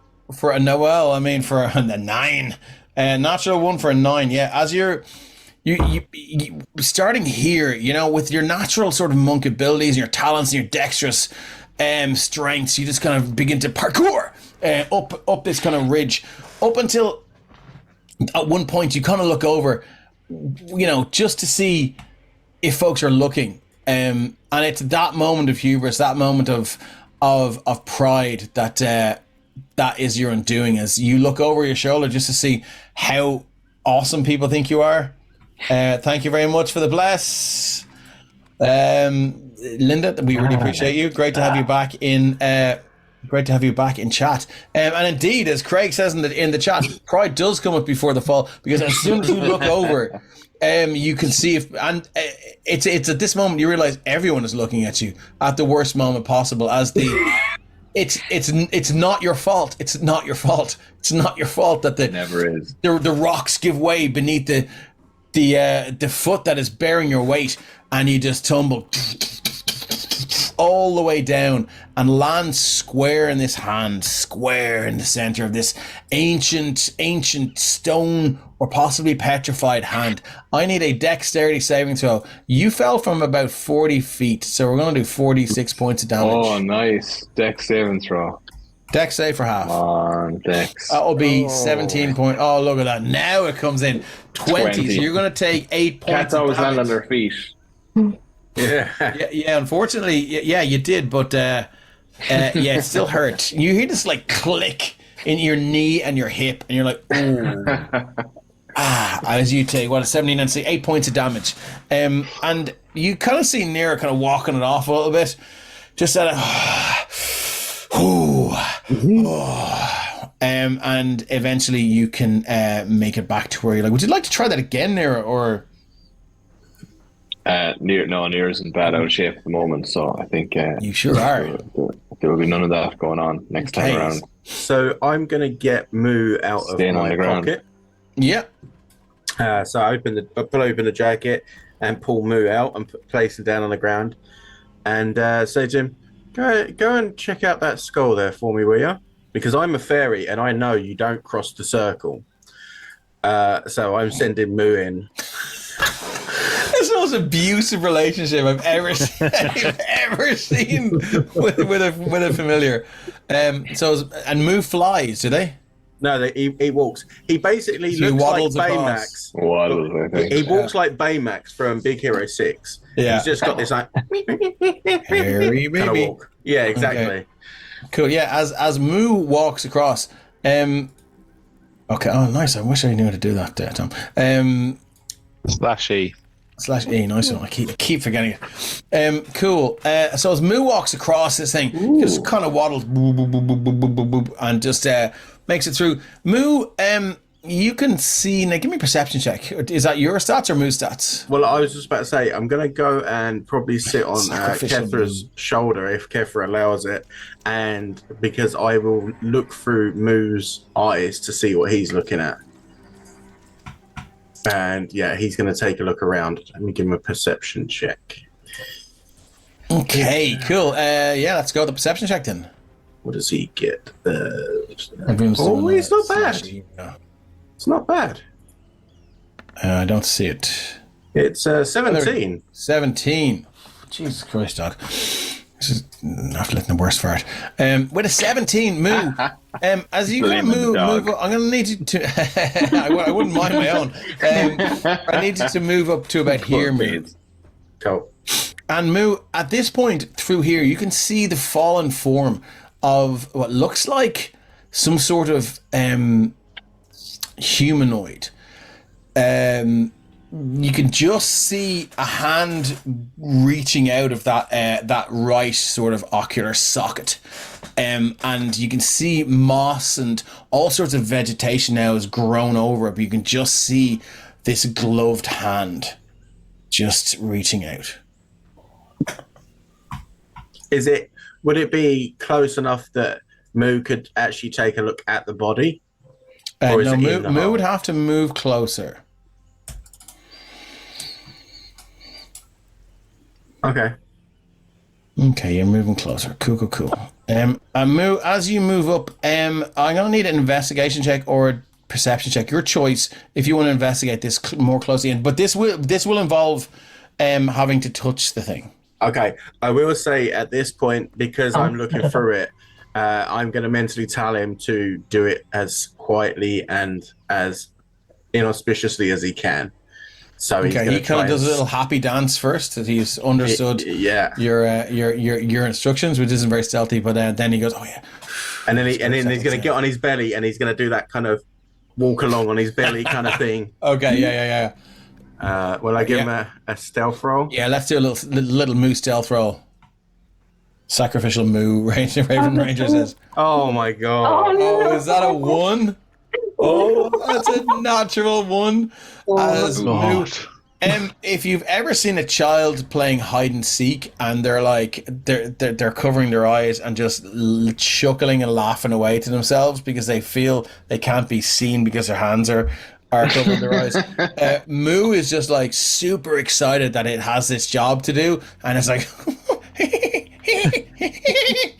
and it's doing this little weird chuckles and vibrating with excitement.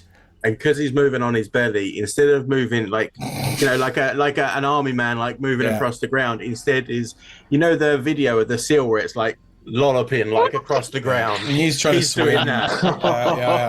He's just like across the ground. And yeah, that happens. It doesn't seem to attract the attention of anything living or unliving. But Moo does get close enough to see that is what's the 9? That's for the investigation you asked for. The investigation check. It's Moo only has so much ability that they can peel some of the ivy and some of these sort of almost not carnivorous, but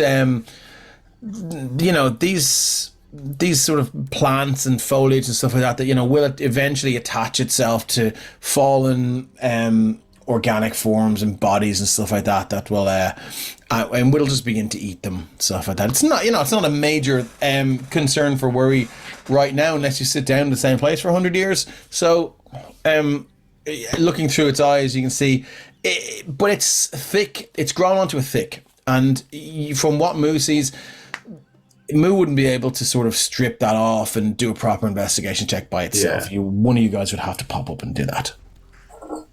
So I'm relaying this to the guys as well as I'm seeing it. And I just say to him, like, he's not strong enough to be able to actually do anything. Phelim will start grumbling. He said, well, sure. So better man, well, I'll tip in and give him a hand, will I? Yeah, you can do. And Graven's Rangers is having a real moving experience. Walk along here. He'll look at Moo. He's not really sure. He hasn't really spoken to Moo, so he's just like looking at him. What does Moo do? Just smiles at him with that stupid crooked grin that you can see on his artwork. Yeah. It's just like that's he looks it. really happy to see you. Phelim can't help but smile back the same way. It's his natural reaction, and then he gathers himself. He goes around Moo. He doesn't even ask Moo to move, and he tries to crawl up and see what's going on. Okay, yeah, you can see now. Give me an investigation check then. Oh Lord! For everyone, like about Moo, he's only about like a foot tall. He's not big in any means. He's just really small. I love him so much. I just love how badly you treat him as well. Don't treat him badly. Probably I shouldn't send him into every trap that's going. You go. Anyway, with a 19 investigation, Phelim, you managed to just sort of unwrap some of these vines and extricate this body. Are you going to pull it free from that eye socket, or? Depends on what the body looks like and what it's wearing. I know there's a glove, and then. So with your investigation check, you can see now it looks like some sort of elven corpse, long since dead, wearing what looks like studded leather armor, wielding a long sword, a short sword, and a long bow strung over its back. It has a quiver of dirty and dusty arrows. Also behind it, you can see what looks like a dwarf. And the dwarf doesn't seem to have any armor or anything on, but beside it in its hand is this massive battle axe. Okay. Dwarf, so an elven skeleton and a dwarven skeleton. Okay, so the elf skeleton does have some sort of backpack or something. Any obvious signs of wounds or old, like broken bones or whatever might be there? Yeah, looks to be a snapped neck for the elf, and for the dwarf, the whole of the chest has been caved in. You can see that the sternum, the rib bones are in and almost out the back. Looks like it took some sort of serious bludgeoning wound from some sort of massive source. From that, it doesn't sound like they killed each other, given their weapons. Definitely. Phelim is provisioned with smith's tools. Does he get any sense of what the weapons, what kind of quality they are? You would have to. Okay, so the short sword and the long sword are in their sheaths. The longbow you could probably examine, and the battle axe. Stop. The battle axe you could probably examine as well. Okay, well, what I'll do is the gloved hand. I'll have a feel of it to see if there's anything underneath it. As you grab the gloved hand, you do feel this sort of movement of bones beneath, bones that are no longer held together by tendons or skin. I will drag the bodies out of the eye socket. As Fathom does that, I'm going to instruct Moo to give the help action. And essentially, how he's helping is he's going to lay under the body so that when you pull the body out, it rolls over Moo. Like, you know, when you put logs under like a boat or something? Yeah. Poor Moo. How the Egyptians didn't build the pyramids. Exactly. Saying it was aliens. It was I Moo. assume Moo is like, It was does Moo have like the texture of like a marshmallow or like remember Yeah. those flogs? Marshmallow. He's Remember the essentially marshmallow Stay sweets you Puft used Man. to get? He's a Stay Puft Man. exactly. That's what he Like, is. I kind of just this thing is like scoosh into him like a big soft pillow. I feel like he should have bludgeoning resistance because it just bounces off him. He's like his head dents in and just like Yeah. what is going on in chat here?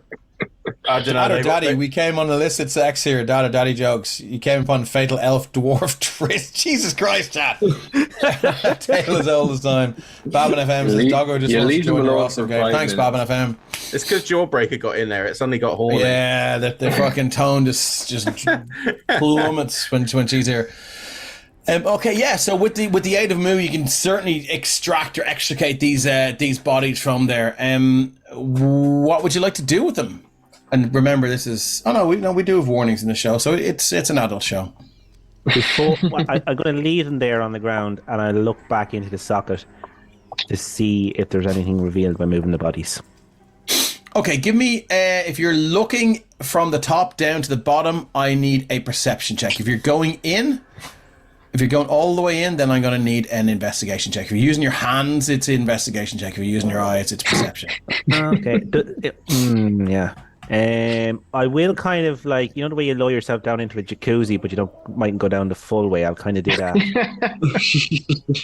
So, Okay, so you're kind of like lowering yourself down.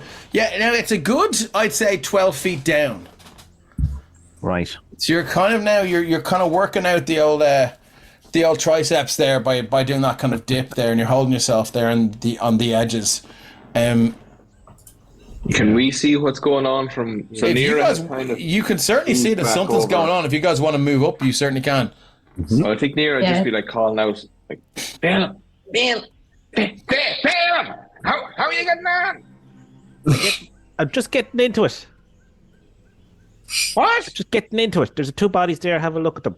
Phelim, as you are sort of, your attention now is divided between your companions talking to you there and hanging on to here. You see the arm of this elf begin to move and rise up. No. I go on to chop its arm off at the elbow if I can. Okay. First off, I need an attack roll at disadvantage, and then I need an athletics check or acrobatics check at disadvantage to try and keep your position and not fall down into the depths of this 12-foot deep eye socket. This Okay. long forgotten and fallen titan. Attack roll first. We're going to go with the sword that Andira gave me that I'm now using. 24 to hit, and you lop it off at the edge. And I will defer to somebody else for the description what happens afterwards. So as you lop off this arm at the elbow, Moo just holds out and just waves at you with it. As he was just trying to scare you. But I do need an athletics check to see if you fall into the depths of this eye socket and through the extraplanar space that resides in the bottom.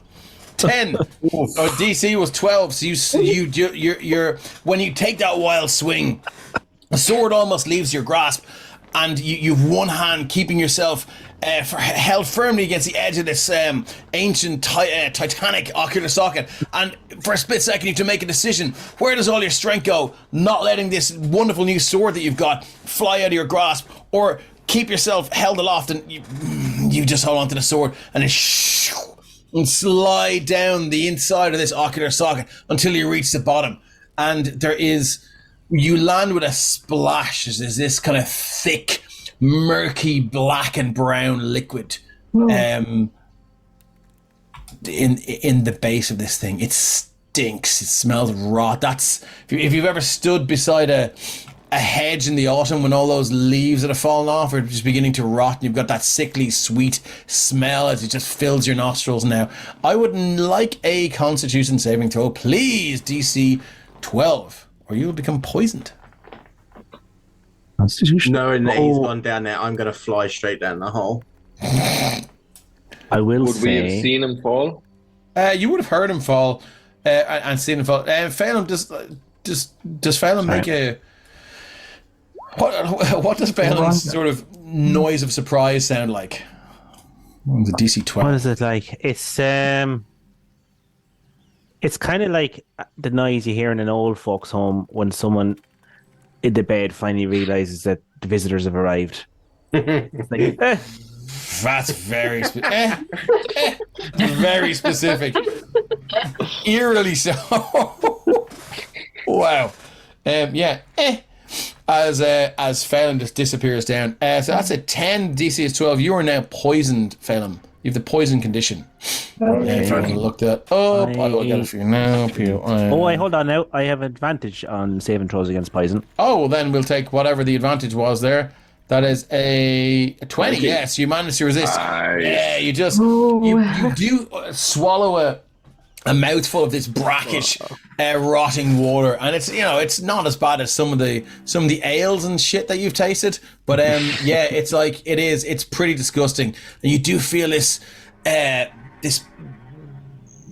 corrupted and malignant liquid begin to take effect through your system, but you're hardier than that, and you just feel you kind of push it away and resist its effects. You are not poisoned, but you are you're halflings. You would be waist deep in this thick black liquid, and you can see that you can feel the silt-like stuff beneath you.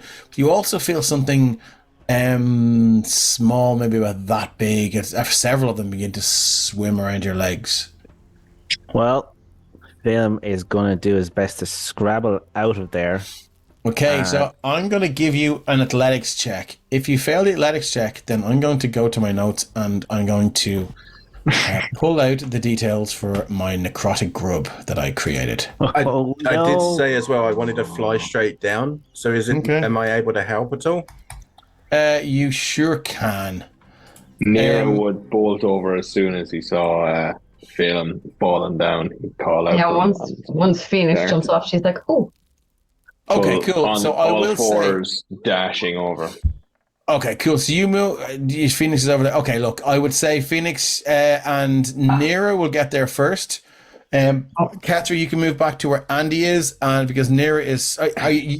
Are you going over there, Nero, or are you staying where you are? Oh yeah, no, dashing over there. Oh yeah, Nero gets there first because you can, you're just the fucking Flash. Oh yeah. And you get there and you can see Phelan like, and you do see the water. It's almost bubbling with this sort of activity, not like heat or anything, but there are a lot of things that are flying around or sort of swimming around now. I'm going to hand off the end of a rope to Nero. Okay. Well, Nero? yeah, I was going to say Nero will have, if Nero has a rope, I think, we'll take it out and throw it down. Now, that might be as a round or 2 rounds after. So what I'm going to say is, I'm going to give you. Yeah, I'm going to give Phelan. I'm going to give Phelan one more athletics check to climb out, and then I will allow you to. Then we'll see what happens with the necrotic grubs. Nero might spend a round crawling down first. 24. Yeah, Phoenix, you just Phelan, you just managed to hand over hand, just almost digging your sharp fingernails into the outside of the thing, and you do find that the edges of this ocular socket, you can almost push your hands through them. They're that sort of fragile and almost eggshell-like, and which aids you in sort of climbing up this thing, and you make it to the top. And you do see several of these sort of small grub-like creatures almost eating through your boot. What would you like to do? I'm going to very carefully scrape them off with my sword and flake them back into the eye socket. Okay. Is this like a Stand By Me situation? Does he need to check other places as well? Maybe. I will drop the stats of that thing into the thing later on. It's just something that I created. It's particularly nasty. You make it out, yes. So everyone is clustered about this ocular socket, this long dead ancient titan, and you are all badly hurt, and you're also accompanied by two bodies. What would you like to do? Can I check and see if this has attracted any attention from anywhere else? Yeah, give me a perception check, please. Kerfuffle. That was quite silly, Phelan. I was just helping out, and now we've two bodies to inspect. I could find anything. New weapons. I will take a moment to cast guidance on myself. Moo's still standing there, by the way, waving at you with this bony arm. It's a 20. It's a 20. Okay. You don't see anything. You also don't hear anything. There doesn't seem to be any kind of reaction, or if Shazasthar's attention is on you, it doesn't seem to have reacted or sort of in any way let on that it's aware of your presence. It could be that its attention is and the noises in the jungle haven't changed more than I'd expect from. There's no. They're still the same. Nothing is. The jungle hasn't gotten quieter or, deathly quiet or whatever. So no, you do seem to be okay for now. Cool. Okay. What would the rest of you like to do? I think just having a good look around, seeing is this any idea? Is this like a thing that's just there? Is it like scenery? Is this like obviously you fell into like this the eye socket? Is that just like one tube that kind of ends in this pool of goop, or is it like an entrance into a dungeon or a room? Okay. Let's. Miss Jarberger says, "Did the music change? TPK. We gave you an emote for that, Miss Jawbreaker. There we go. Dude. I'll throw it in. Give me. Do you know what? We've had enough investigation checks and perception checks with this thing. What you have down there is this thing is still intact. So what you have down there is the bottom of the ocular socket, which is just filled up with shit and silt and rain and necrotic rain. And there doesn't seem to be any sort of, well, not that Phelan saw. There doesn't seem to be any sort of a secret door or passage into some sort of subterranean layer. If you want to investigate the jaw, you can. If you want to investigate the other ocular socket, you can. But right now, that ends where it ends. I will be definitely taking time and investigating all of those and trying to see if this structure seems to be like built around it. Is it like a temple or whatever? Okay. So, as you do that, and I will move on to the other players, but I will say that after your investigation, your series of investigative sort of inquiries and sort of poking around the place, you can dig down. You do find more parts of this creature. So it definitely was some sort of giant titan that died here. But in the hollow of where the throat would be, you do uncover this large boulder, and as if you heave it aside, there are some steps down into what looks like a 20 by 30 chamber. I go into the chamber. Okay, can I get a dexterity saving throw? I'm only joking. So as you move into this chamber, you do feel this sense of calm, and you almost get a sense of the power this creature once possessed, as all sound from the outside is gone. You no longer hear your friends scrabbling around. You no longer see anything as you look out. It's just black. You don't hear the sounds of the jungle, those loud and the wisps of thing and all these weird sounds. You're nothing. You look in here, this chamber is lit. There is a sense of cool and calm in here. Interesting. Is it Does it feel man-made or like constructed in? Linda is something else. I know, right? Does it feel like it's constructed, or is this? Am I in like the rib cage, or is it like has someone? No, come you along would and be actually, like maybe just the back of the throat. but has someone actually like physically carved out or put in like? Is there like walls and bricks and slabs, or is Give it like? me an Arcana check. Ooh. Oh fuck! I got appalling Arcana. Chad is just taking a fucking crate. 12 is enough. You've been in extra dimensional spaces before, and you feel like this is one of them. This is not my first extra dimensional space to get into. As long as it's not an excremental space. Yeah. Here's live the life. So yeah, you do feel like this may be one of the few safe places to retreat to or to hide on this island, and there are a certain amount of them that does not go above double digits on this island. That would be a safe place to hide or rest, and you have found one. Excellent. I will stick my head back out of the mouth, and I will call my teammates and go, "Here, lads, there's a cool buzzing room in here. Come on down, and we'll chill out for a while." We'll hotbox it. Cool. You guys can choose to heed his warning or their warning as you wish. But what are the rest of you doing? So that you would have been maybe 3 or 4 or 5 minutes searching around there. So the rest of you guys, you've the armored body of an elf. And you have a dwarven skeleton with a battle axe clutched in its skeletal hand. And yeah. Am I getting any magical energy off of these? Are you casting Detect Magic? No, just if there was any aura of magic from anything. Hard to tell. Okay. It would require a spell slot to cast Detect Magic. That's fair. Yeah. I suppose, Dave, just going from what I had said earlier about the reason I pulled them out was to have a closer look just at the quality of the axe or the sword in particular. So the quality of the leather trousers that this unfortunate wore, they are...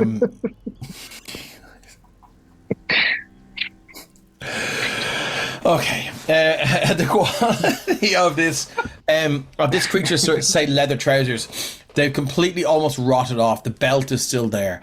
The belt is heavily damaged. The gloves look like they were put on yesterday. The backpack looks like it was put on yesterday. The sword and the battle axe and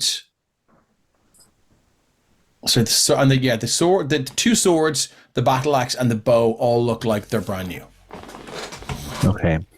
Anything that looks brand new, I will encourage people to take what they want, and I'll point out that this stuff looks good. It's been lying around for a long time. Just maybe check it for any nasty bits or creek crawlies, and I'll see if anyone wants to take anything. And whenever they don't, I'll pack up the bag and the gloves anyways if nobody else wants those. Okay. No worries. So what does anyone want any of this stuff, or do you want to do anything with it? Mr. Orbeck says lick them for safety. Fucking lick it. I'm not going to take any of it because I don't even think I could carry it even if I wanted it. Okay. I don't know if I can carry it. If we're definitely going to carry it all, she needs to. I mean, battle axes are always handy to have. Yeah. Although it might be a bit smaller than she's used to if it's for a door. It's true. Muscle mummy. So who's taking what? Oh my God. Nobody else wants it. So I don't think she has a sword. She hasn't got a proper sword. He's going to call out the bush and go, "What are we doing? Are we staying or are we going?" I'd love to know. We probably should stay and take a rest. Like, it's not too easy to get a rest around here, and Phelan will kind of just mutter off and turn away kind of from the group. He is going to do something a little unusual. He's just having a little look at where where the body's rolled over Moo, for any like little flecks or like crumbs of Moo that might have fallen off, if such a thing would happen. Okay. Crumbs of moo. Are you trying to get high off of my companion? If he finds any, he will definitely taste them in a stealthy manner. So I think the question needs to be answered, and we need to realize or to be educated as to whether Moo sheds, and whether this is canon or not. Is moo hallucinogenic? Oh no. Only one way to find Lick out. moo. Lick moo. Lick moo. Play Lick some moo. LSD. It's like licking the toad, is it? Well, I mean, Who knows? this is up to you, Dave, I guess, because technically, as far the spell goes, if he gets damaged in any way, i.e. shedding, possibly, he disappears. Or you can allow him to shed. That's up to you. I think, I will leave it up to you as to whether, he kind of drops spores from his little head and whatever when he scuttles around, given that you created him. Okay, well, I'll give you this then. So the red part, the red cap of his head, as I've told you before, it's not actually part of his head, it's his hat. So whenever he takes it off and scratches his head, that's when there might be flakes about. So there's very possibly flakes on his back if you want to try and take them off. Moodruff. Moodruff, yeah. Okay. You want to eat it? I'll give you the most disgusting way. Real fucking thing. Okay, cool. So yeah, you can certainly collect some. I know, right? You can certainly collect some of this stuff. If you guys want to bring everything into the extra planar space and take a rest, you can certainly do that, and we can go through all this shit during your rest if you like. Yeah, Catherine doesn't want to leave any kind of swords out there for anybody else. She will take everything to bring in. Yeah. Okay, so you're bringing rest. everything in. Cool. Does anybody have detect magic or identify or whatever? Anything else you want to use? Into the gullet. This is point out to Torvig. Torvig will use his detect magic, so he'll take hold of that crude symbol around his neck, and you'll see the eyes. The eyes almost disappear, and it looks like you're looking into a star field as you look at his eyes. And he'll cast detect magic. All right. So the battle axe is magic. The longbow is magic. The gloves are magical. The longsword is magical. Let me just find them here. The longsword is magical.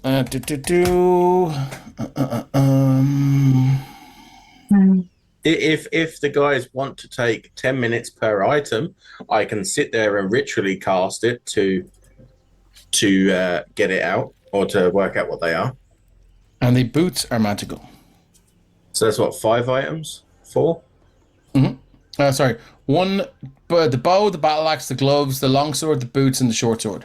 So 6 items. So it'd take me an hour, but I could identify all things. Just over an hour. Yep. So it's up to the group. Just to double check, there's nothing special about the bag because no. Sorry, the backpack is also magical. Okay, so about an hour and 15 then. Yeah. I think Catherine would be quite happy with some kind of magical item, seeing as the regular stuff she has isn't the best at killing these undead thingamajiggers. Oh, it's a good shout, actually, yeah. What was that? Sorry, I just missed that. Say again. Oh, I was just saying Catherine would be quite happy with if Phoenix could identify if they're all the magic and whatnot, because she noticed, during the fighting that her battle axe and stuff isn't magic, so it doesn't have the same effect. So she'd be quite interested in having something that's magical to help with the undead thingies. Okay, cool. Good to know. So, are you going to cast? Are you going to cast your identifying 1, 2, 3, 4, 5, 6, 7 items? Yeah, so this is basically going to be like a 2.5 hour break because I need the hour for a rest myself as a short rest, and then it'll be like an hour and 10 minutes afterwards to check all this stuff out. But as long as everyone's happy with it, then yes, I will be doing that. I think take the short rest first. Yes. But if we get disturbed, then the worst thing that happens is you don't get to analyze. I'm not weapons. going to take that short rest. I'm going to stay on watch. Okay, no worries. Cool. I will get 3 perception checks from you, Torvik, please. Can we roll hit dice? You sure can. Yay! I am. Phelan will offer to do a watch, sorry, because I know the others are much like Phelan didn't take any hits at all in the last battle, so he's happy to take a watch as well. And we can all take then. In that case, if you want to do it that way. Look You at want that, to take one of those 9. perceptions. I have minus 18 temporary hit points. Does the short rest get rid of 20 those? on the first. I think it does, doesn't it? You lose temporary hit points often, or do you keep them? Temporary hit points will go away after the any rest. Okay, so they're gone.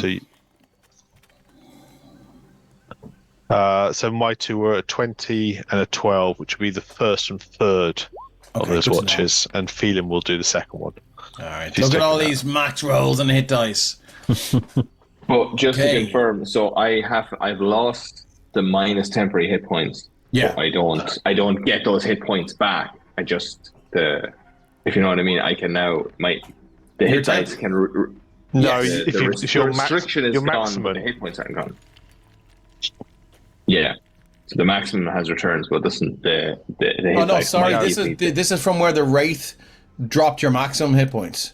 Yeah. Yeah, you have to take a long rest before they increase. Okay. So you can go up as far as your new maximum. Yes. And I will say, for anyone who's like 16, 1 or I 2 think. points down, Torvik does have a 10 good breeze and is happy to share. I will say that this is probably one of the only places that you can get an unaccosted long rest, and you would be aware of that. It's up to you guys. How long have we been traveling? Like 10 minutes. About an hour. Yeah. I mean, there was a lot of fucking about there, so I'm going to say an hour. A lot of combat. You guys can you can sit down and sing some songs and sniff moo or whatever you want to do, and you guys can wait it out and take a long rest at the end of the night, or you can just keep going. Look, I would love you guys to keep going. I think we should push on a bit further at least. I mean, certainly worth having a check for the next. We can Cool. always retreat back here if we need to. You're casting Identify on all of the items. Ritually casting, yep. Okay, cool. First up are Gloves of Thievery. These gloves are invisible while worn. While wearing them, you gain a +5 bonus to Dexterity sleight of hand checks and Dexterity checks made to pick locks. So if you use the compendium, you should find those Gloves of Thievery in the compendium. So whoever wants them can have them. All I'm doing is checking this and then handing it back to Phelan at this point. Okay. The longsword is a flame tongue longsword +1. You can use a bonus action to speak this magic sword's command words, causing flames to erupt from the blade. These flames shed bright light in a 40-foot radius and dim light for an additional 40 feet. While the sword is set ablaze, it deals an extra 2d6 fire damage to any target it hits. The flames last until you use a bonus action to speak the command word again, or until you drop or sheath the sword. So it's a flame tongue longsword +1. Whoever wants that can have it. The boots are Wayfarer's boots. This pair of boots is made from durable cloth with the journey rune stitched in golden thread above each heel. While you're wearing this item, your walking speed increases by 10 feet and you have advantage on wisdom survival checks. Invoking the runes is a bonus action. You can invoke the boots runes to cast the expeditious retreat spell with them. Once the runes have been invoked, they cannot be invoked again until the next dawn. That was the boots of what? Wayfarer's Wayfarer. boots. Wayfarers. I was saying wonder. I don't think Nira needs another boost to No, his I think speed. that Solo says Nero's are way too slow. They need the boots. I think it's going to be for Phelan, right? The backpack is a handy haversack. Oh, I think nice. we all know what that does. It's basically the backpack is a central pouch and 2 side pockets, each of which is an extra dimensional space. Each side pouch can hold up to 20 pounds of material, not exceeding a volume of 2 cubic feet. The large central pouch can hold up to 8 cubic feet or 80 pounds of material. The backpack always weighs 5 pounds regardless. Placing an object in a haversack follows the normal rules for interaction with objects. Retrieving an item from the haversack requires you to use an action When you reach into the haversack for a specific item, the item is always magically on top. It does have a few limitations. If it is overloaded or if a sharp object pierces it or tears it, the haversack ruptures and is destroyed. If the haversack is destroyed, its contents are lost forever, although an artifact always turns up again somewhere. If the haversack is turned inside out, its contents spill forth unharmed, and the haversack must be put right before it can be used again. If a breathing creature he is placed within the haversack, the creature can survive up to 10 minutes, after which time it begins to suffocate and meet the bagman. Placing the haversack inside an extra dimensional space created by a bag of holding portable similar item instantly destroys both items and opens a gate to the astral plane. The gate originates where one item was placed inside the other, blah blah blah. So we all know what the handy haversack does.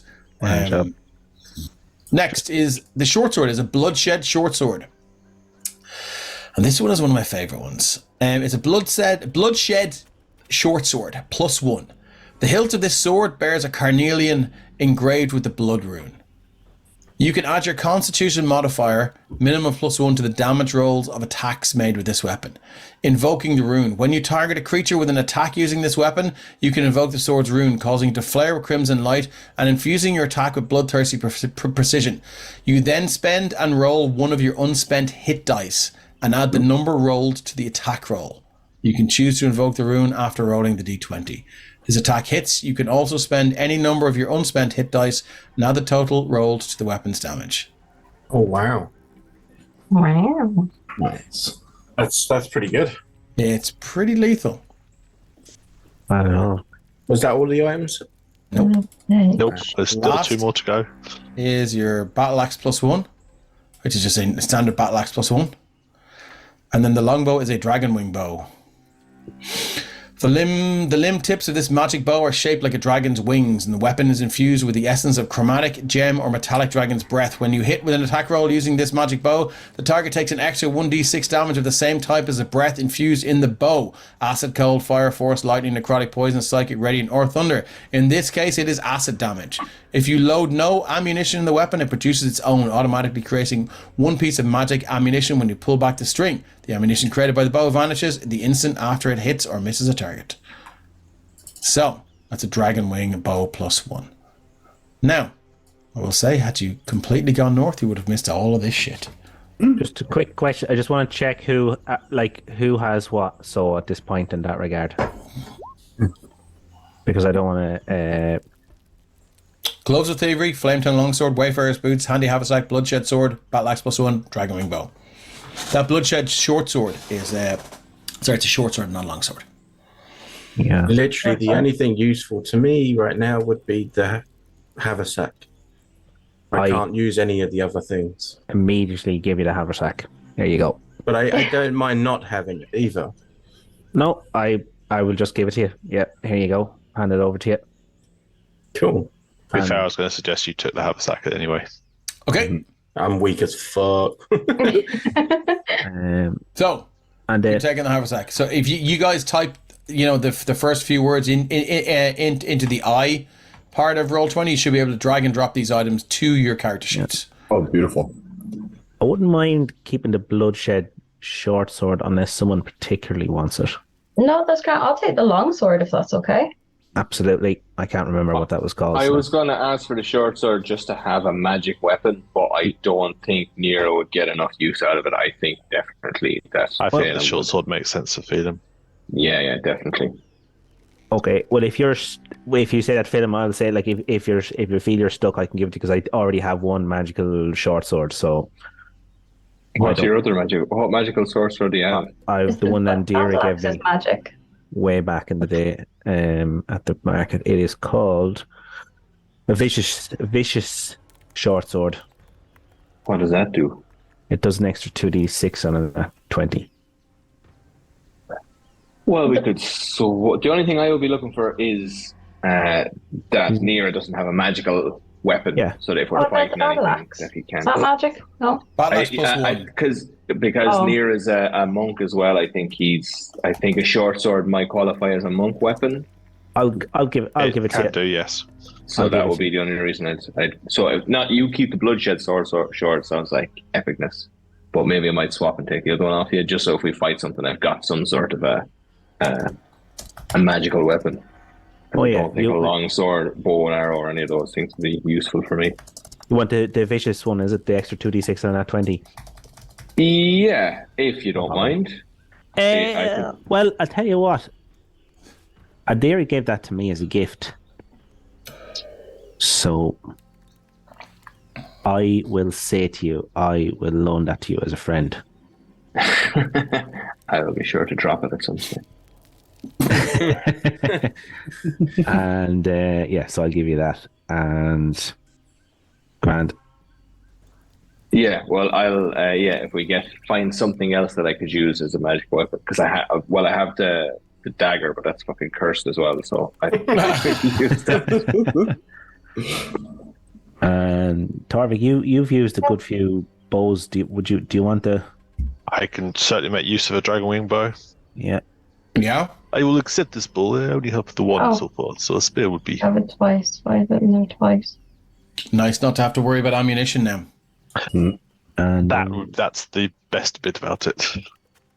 we've got the. What did the boots? I'll just double check here. Yeah, we've got the boots. Wayfarer's boots. Yeah.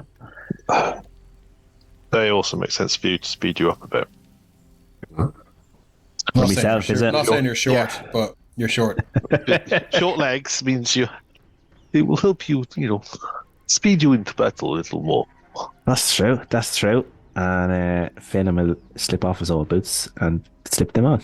Yeah, so again, if you go to the I up there in Roll20 and type in Wayfarer or even Way or WAYF, it should be there. And if you just drag that onto your character sheet, it should do all the calculations for you. Your movement should increase and all the rest of it. If it doesn't, let me know. I love, by the way, how Phoenix is only like 1.5 foot tall and is still quicker than Phelan. Yeah. All right. I don't think the dragon wing bows in that thing. Okay, give me 1 second now. I think mine had it twice by accident. It's grand. I'll drag it into your character sheet now. Am I putting it in wrongly for? It's grand. Give me 1 sec. Have we any rogues for the gloves? I know, I've got it. You've got it. Okay, cool. Yeah. I mean, what can Andira use out of that stash? Not much. She doesn't really have much need for any magic weapons because she can create her own. She's not overly dexy, so the gloves of thievery aren't great on her. The boots might have been neat, but I agree. I think it's a better fit with Nira. I think Andy's good with this. Yeah, she doesn't particularly need any of it. Would the gloves just be worth you having just for the boost for now, anyway? Yeah. I mean, she'll take it if no one's grabbing it. Yeah, Phelan will pick them up and walk over and hand them to you. Kind of with a ceremonious air, but... Phelan, I've moved your bloodshed short sword up to the top, if that's any handier for you. Certainly. Of your weapons. Have you? Yeah, it's not coming up as on the top, but No, on my sheet. The next time you open it. And the other... Well, we can sort it out again, but the speed hasn't changed with the other thing. There it is. The Wayfarer's boots, have you got them in your thing? Yeah.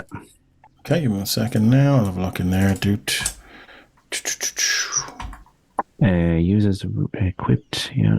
Speed is 25. Let's just change it to 35. Boom, I'll do it myself. Boom. Thing. And the gloves are gone to Andira. Yeah, your speed should be up to 35 now. Phelan. Yep, it is indeed. Okay, Thank you. so the rest of you guys, you're going to. So we've have we distributed all of the tasty items yet that allow me to up the CR of everything you're going to face? There it is. Excellent. We've left them behind. Don't worry I about think it. it's just the... Did Kefra take the battle axe in the end? Yeah. I thought Catherine took the longsword. I took the longsword. Yeah. Okay. I just wondered because I already just have one. realised that actually Torvik doesn't have a magical melee weapon at the moment. Okay. Oh, yeah. So what would work out best for you guys? Whether he just takes the battle axe or one of the daggers or something, just so he has something. That works for me. No He one's can, taking the he battle axe, can actually makes use the battle axe with not much less than he's rolling on the bow. Yeah, I think Okay, Torvik cool. could use a battle axe like a fucking kitchen whisk.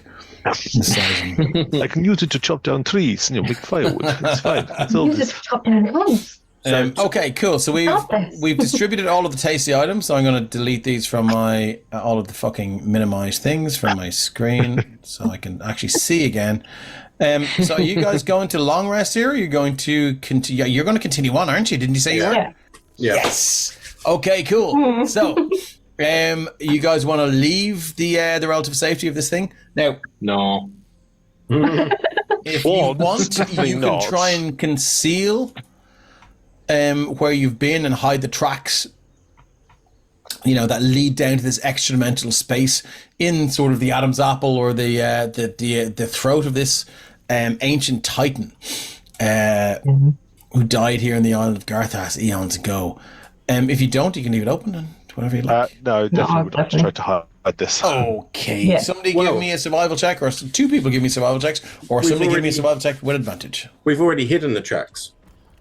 That's part of Pass Without Trace, is it hides your tracks as you move.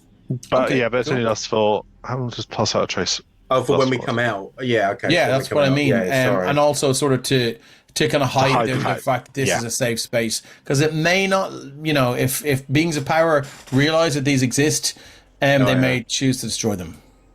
That's fair. Oh, yeah, because we pulled like a massive stone out of the way to get Yeah, it. we've Try and hoof that back in, no problem at all. Okay, cool. So you were... Am I going with advantage, or do you want me just... I'm happy to say that you can do it. Torvig's the hoof expert. Sorry, if you're trying to conceal it, then do give me survival. Oh, 27. Okay, good to know. 27. Nice. Yeah, that is fairly well concealed. I think I've lost where that was. Was it? I don't know. Don't remember where it is. It was somewhere in this vicinity. Find Big Titan. Is this in that area? Can't miss it. Okay, cool. So where are you guys heading? You're heading down and out, and then north up to here, I do believe, yeah? Yeah, I'm presuming in that sort of that break, Torvig would have been very questioning Andira for, what did you see while you were flying? How far? Well, if this is this far from cave to thing, we can walk out distance to this bridge you talked about, and then on to village. So there would have been quite a bit of that kind of... Right. Trying to get an idea of what the distances were, because he knows where north is all the time. So as long as he can reference to north, he can find his way. So distance is a different thing, but in terms of direction, okay. But yeah, and then are we going to bridge? Do we want to swim across the river? I can't Do we swim. want to just find the river and see how big this is? Let's go to the bridge. We might be able to make our way across. The easiest. Let's go. Yep. Okay, so you're going to move out. All right, so let's... And I suggest we tokens. don't travel at full speed and we stay a bit more stealthy, at least to start with. I'm going to move you all over up here. I will shift ping you. Boop. There we are, just to speed things along. So as you make your way through, traveling carefully, or are we marching along Careful. with singular Very careful? careful. Okay, Start to so Can I do a check to see if we're being watched, or how would you? What kind Stealthy. of ability would you use? I think it would be just kind of watching whatever the vibes were I felt earlier on from hearing the voice. So kind of keep my ears pricked up for that, and then like just checking the... Okay, so I will forest say and that, stuff you surrounds. can you can check the corners and you can check the forest and stuff like that for anything physical that may be watching you, and I will take a perception check on that. But I mean, the insight check and the vibe that I gave you for the voice was just to discern that the voice was no longer in your heads; it was just nearby, thereby granting you the knowledge that your passive trace did seem to conceal you from it. So you don't have any sort of special insight to this creature and whether or not it's watching you until it reveals itself. Okay, no, that's fair enough. So just like a straight up perception check? Yeah, straight up perception check. And let's do a group stealth check with +10. I wouldn't have been doing pass without trace. Oh, okay, let's just do a group stealth check. Because this is going to be longer than the hour. Pass That's without a trace. nat 1 from Hethar. She trips over and lands in her drum kit. Haven't had good rolls the last Pass while. without trace. A pass without trace does last for an hour. That's a 6, 19 on a 12, a perception for 20. me as well. Would we want to pass without trace away from here to hide this bit, or would we want it to? Probably. Yeah, likely. Would be best to Okay. Well, I suppose I've just I'd because probably I just said that cost me all my second level slots for the day. If we're doing that, I'd probably be able to get a sense with my perception check whether there was anyone around to see us coming out of our little hidey hole. There was not. So I think I would feedback. You are confident that you haven't been seen? Yeah. Well, you I was just confident saying because I've probably go past that traces that if we need to run away again, that would be a time to use it rather than Okay, leave it. So leave it. Yeah. Okay, Nira crawls out of the hole, and then there's like a series of like hand gestures that don't actually make any sense. that nobody understands except for you. Pulpig just nods politely as if he's understanding. I meant to say there's no one around. We're grand. You're on. Out you come. Dave, as we're walking through this way, Stealth. what's the vibe of this forest? In what way? The jungle around this area, recently, was sort of eradicated by necrotic rain. But does it feel like encroaching, or does it feel like... Well, the weird thing about it is, like I explained, I think the last session, is that while the necrotic rain just sort of,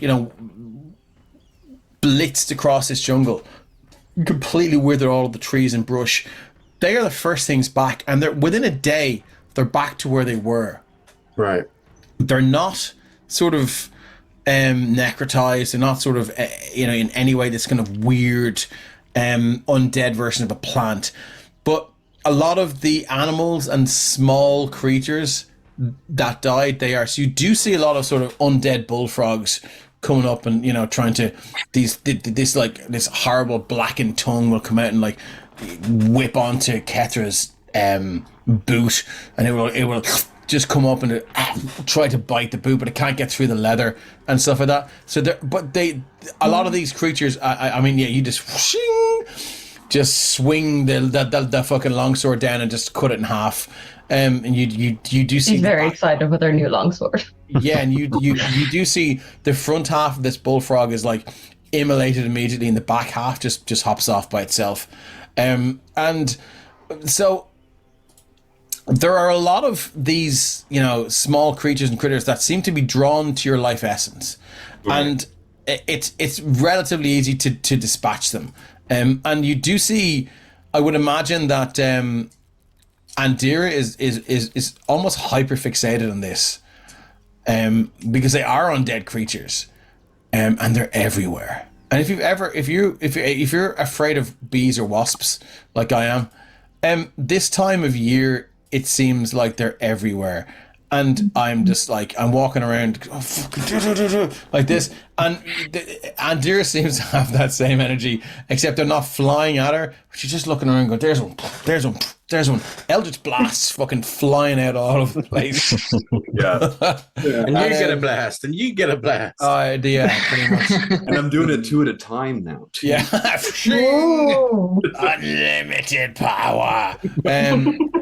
So there's that kind of vibe, but there's the jungle doesn't seem to answer your question in a very long and roundabout fashion. I'm sorry. The jungle does not seem to be extra encroachy or trying to get you. Right, cool. But that's just to set the scene that the jungle itself has bounced back, like it's back to where it was now. Cool. Okay, Before the storm. So, moving on. It will take you most of the day to travel. Oh, sorry. Sorry. We left Cather behind. It will take you most of the day to travel this far, and I'm going to need a survival check to see how long it takes you to get to this place. I've got good survival. The group survival. Oh, fuck's sake. Come on, team. Thank goodness for Kefra. Absolute pound. It's all big. She can survive on her own. She's very good. Yes. So she helps everyone now. Isn't she great? Okay, cool. So survival. Survival 10 from Deer Range Rhino, 9 from Valen, 22, 7, 25. So 13. We needed 12. So we've got 1, 2, 3 successes. 1, 2, 3 failures. Okay. But I get I any have to bonus hold my because of hand my up, Dave. labyrinth fine recall. Yep. I have to hold my hand up. chat Even for though I got a 7, that's a 7 on the back of a natural 1. Okay, so we're going to say that you guys arrive here. Would I be able to? Would that? I mean, if that's a count as navigating and tracking, because I get advantage if it's navigating and tracking. No, it's not tracking anything. It's finding your way. Or should it be as navigate? I'm just asking whether you count as navigating to see whether that would count. Yes, I would say it's navigating. Yes. So Okay, I'll you've do got another an- roll. Okay. So if I can cancel like that in that 1 from. Yeah, if you get in that 20, it will definitely cancel like that in that 1. And back. Nope. Okay, cool. So it will mean that Sorry, you guys gang. arrive here at night. Had too much fun in the buzz room. Bring it, yeah, pretty much. I'm going to bring you over here now. You should arrive there any second. Can everyone see? Yeah. Yeah. Yes. No. Before But my network stable is, or my network's unstable at the Should moment. ping you. You're down there. Before we carry on tonight, do we want to set up camp? What do you want to do? Find somewhere to. Out of eye line to watch where we can. Okay, Sorvik, do me a Guess I'll favor. round up ahead, maybe there. If we could find somewhere a bit secluded, I think I might be able to help us out. Okay. So as you arrive here, you can hear the kind of rush of water, which may not. It's not the main river that Andira saw that has that large bridge, which seems to have been destroyed and also kind of refilled by this large chunks of volcanic rock. But you do see, you do feel this rush of water down here from the north to the south, and several kind of like higher kind of ledges, each conveniently forded by, or with a rickety old kind of wooden ladder placed there. And as you begin to sort of make your plans for what to do, you hear this whining and this almost plaintive moan, and the words hit your ears in common. And it's like, I wish I never knew. I wish I never read those books. I wish I didn't know the truth. And this creature marches out of this thing, and it's this entire grayed out being, this long flicking tongue, one broken eye socket, and its eyes are pure madness. And it says, I read too much, I read too far, I know the truth, and now you will know it too. That's where we're gonna leave it for tonight. Let us fight. Just another 2 hours will be fine. Just another 2 hours, it's fine. Thank you very much for everyone that stuck around. We love you all. Cheers, that got a little bit fucking off course in the second half, but I was here for it all. I quite enjoy that kind of chaos. And we are going to raid Forge of Lore. Forge of Lore. Why didn't they name themselves Geordie Lore Forge? Come on. That's what I do. I can't help it. My brain is anyway, we love you all. We're going to raid Geordie LaForge, and we will see you in 4 weeks' time. Please do stay tuned for Ryan tomorrow. I'll put up a post on the socials as soon as I hit the bed. And for Consequential Quintrivium, I can't wait. We love you all. See you later, guys.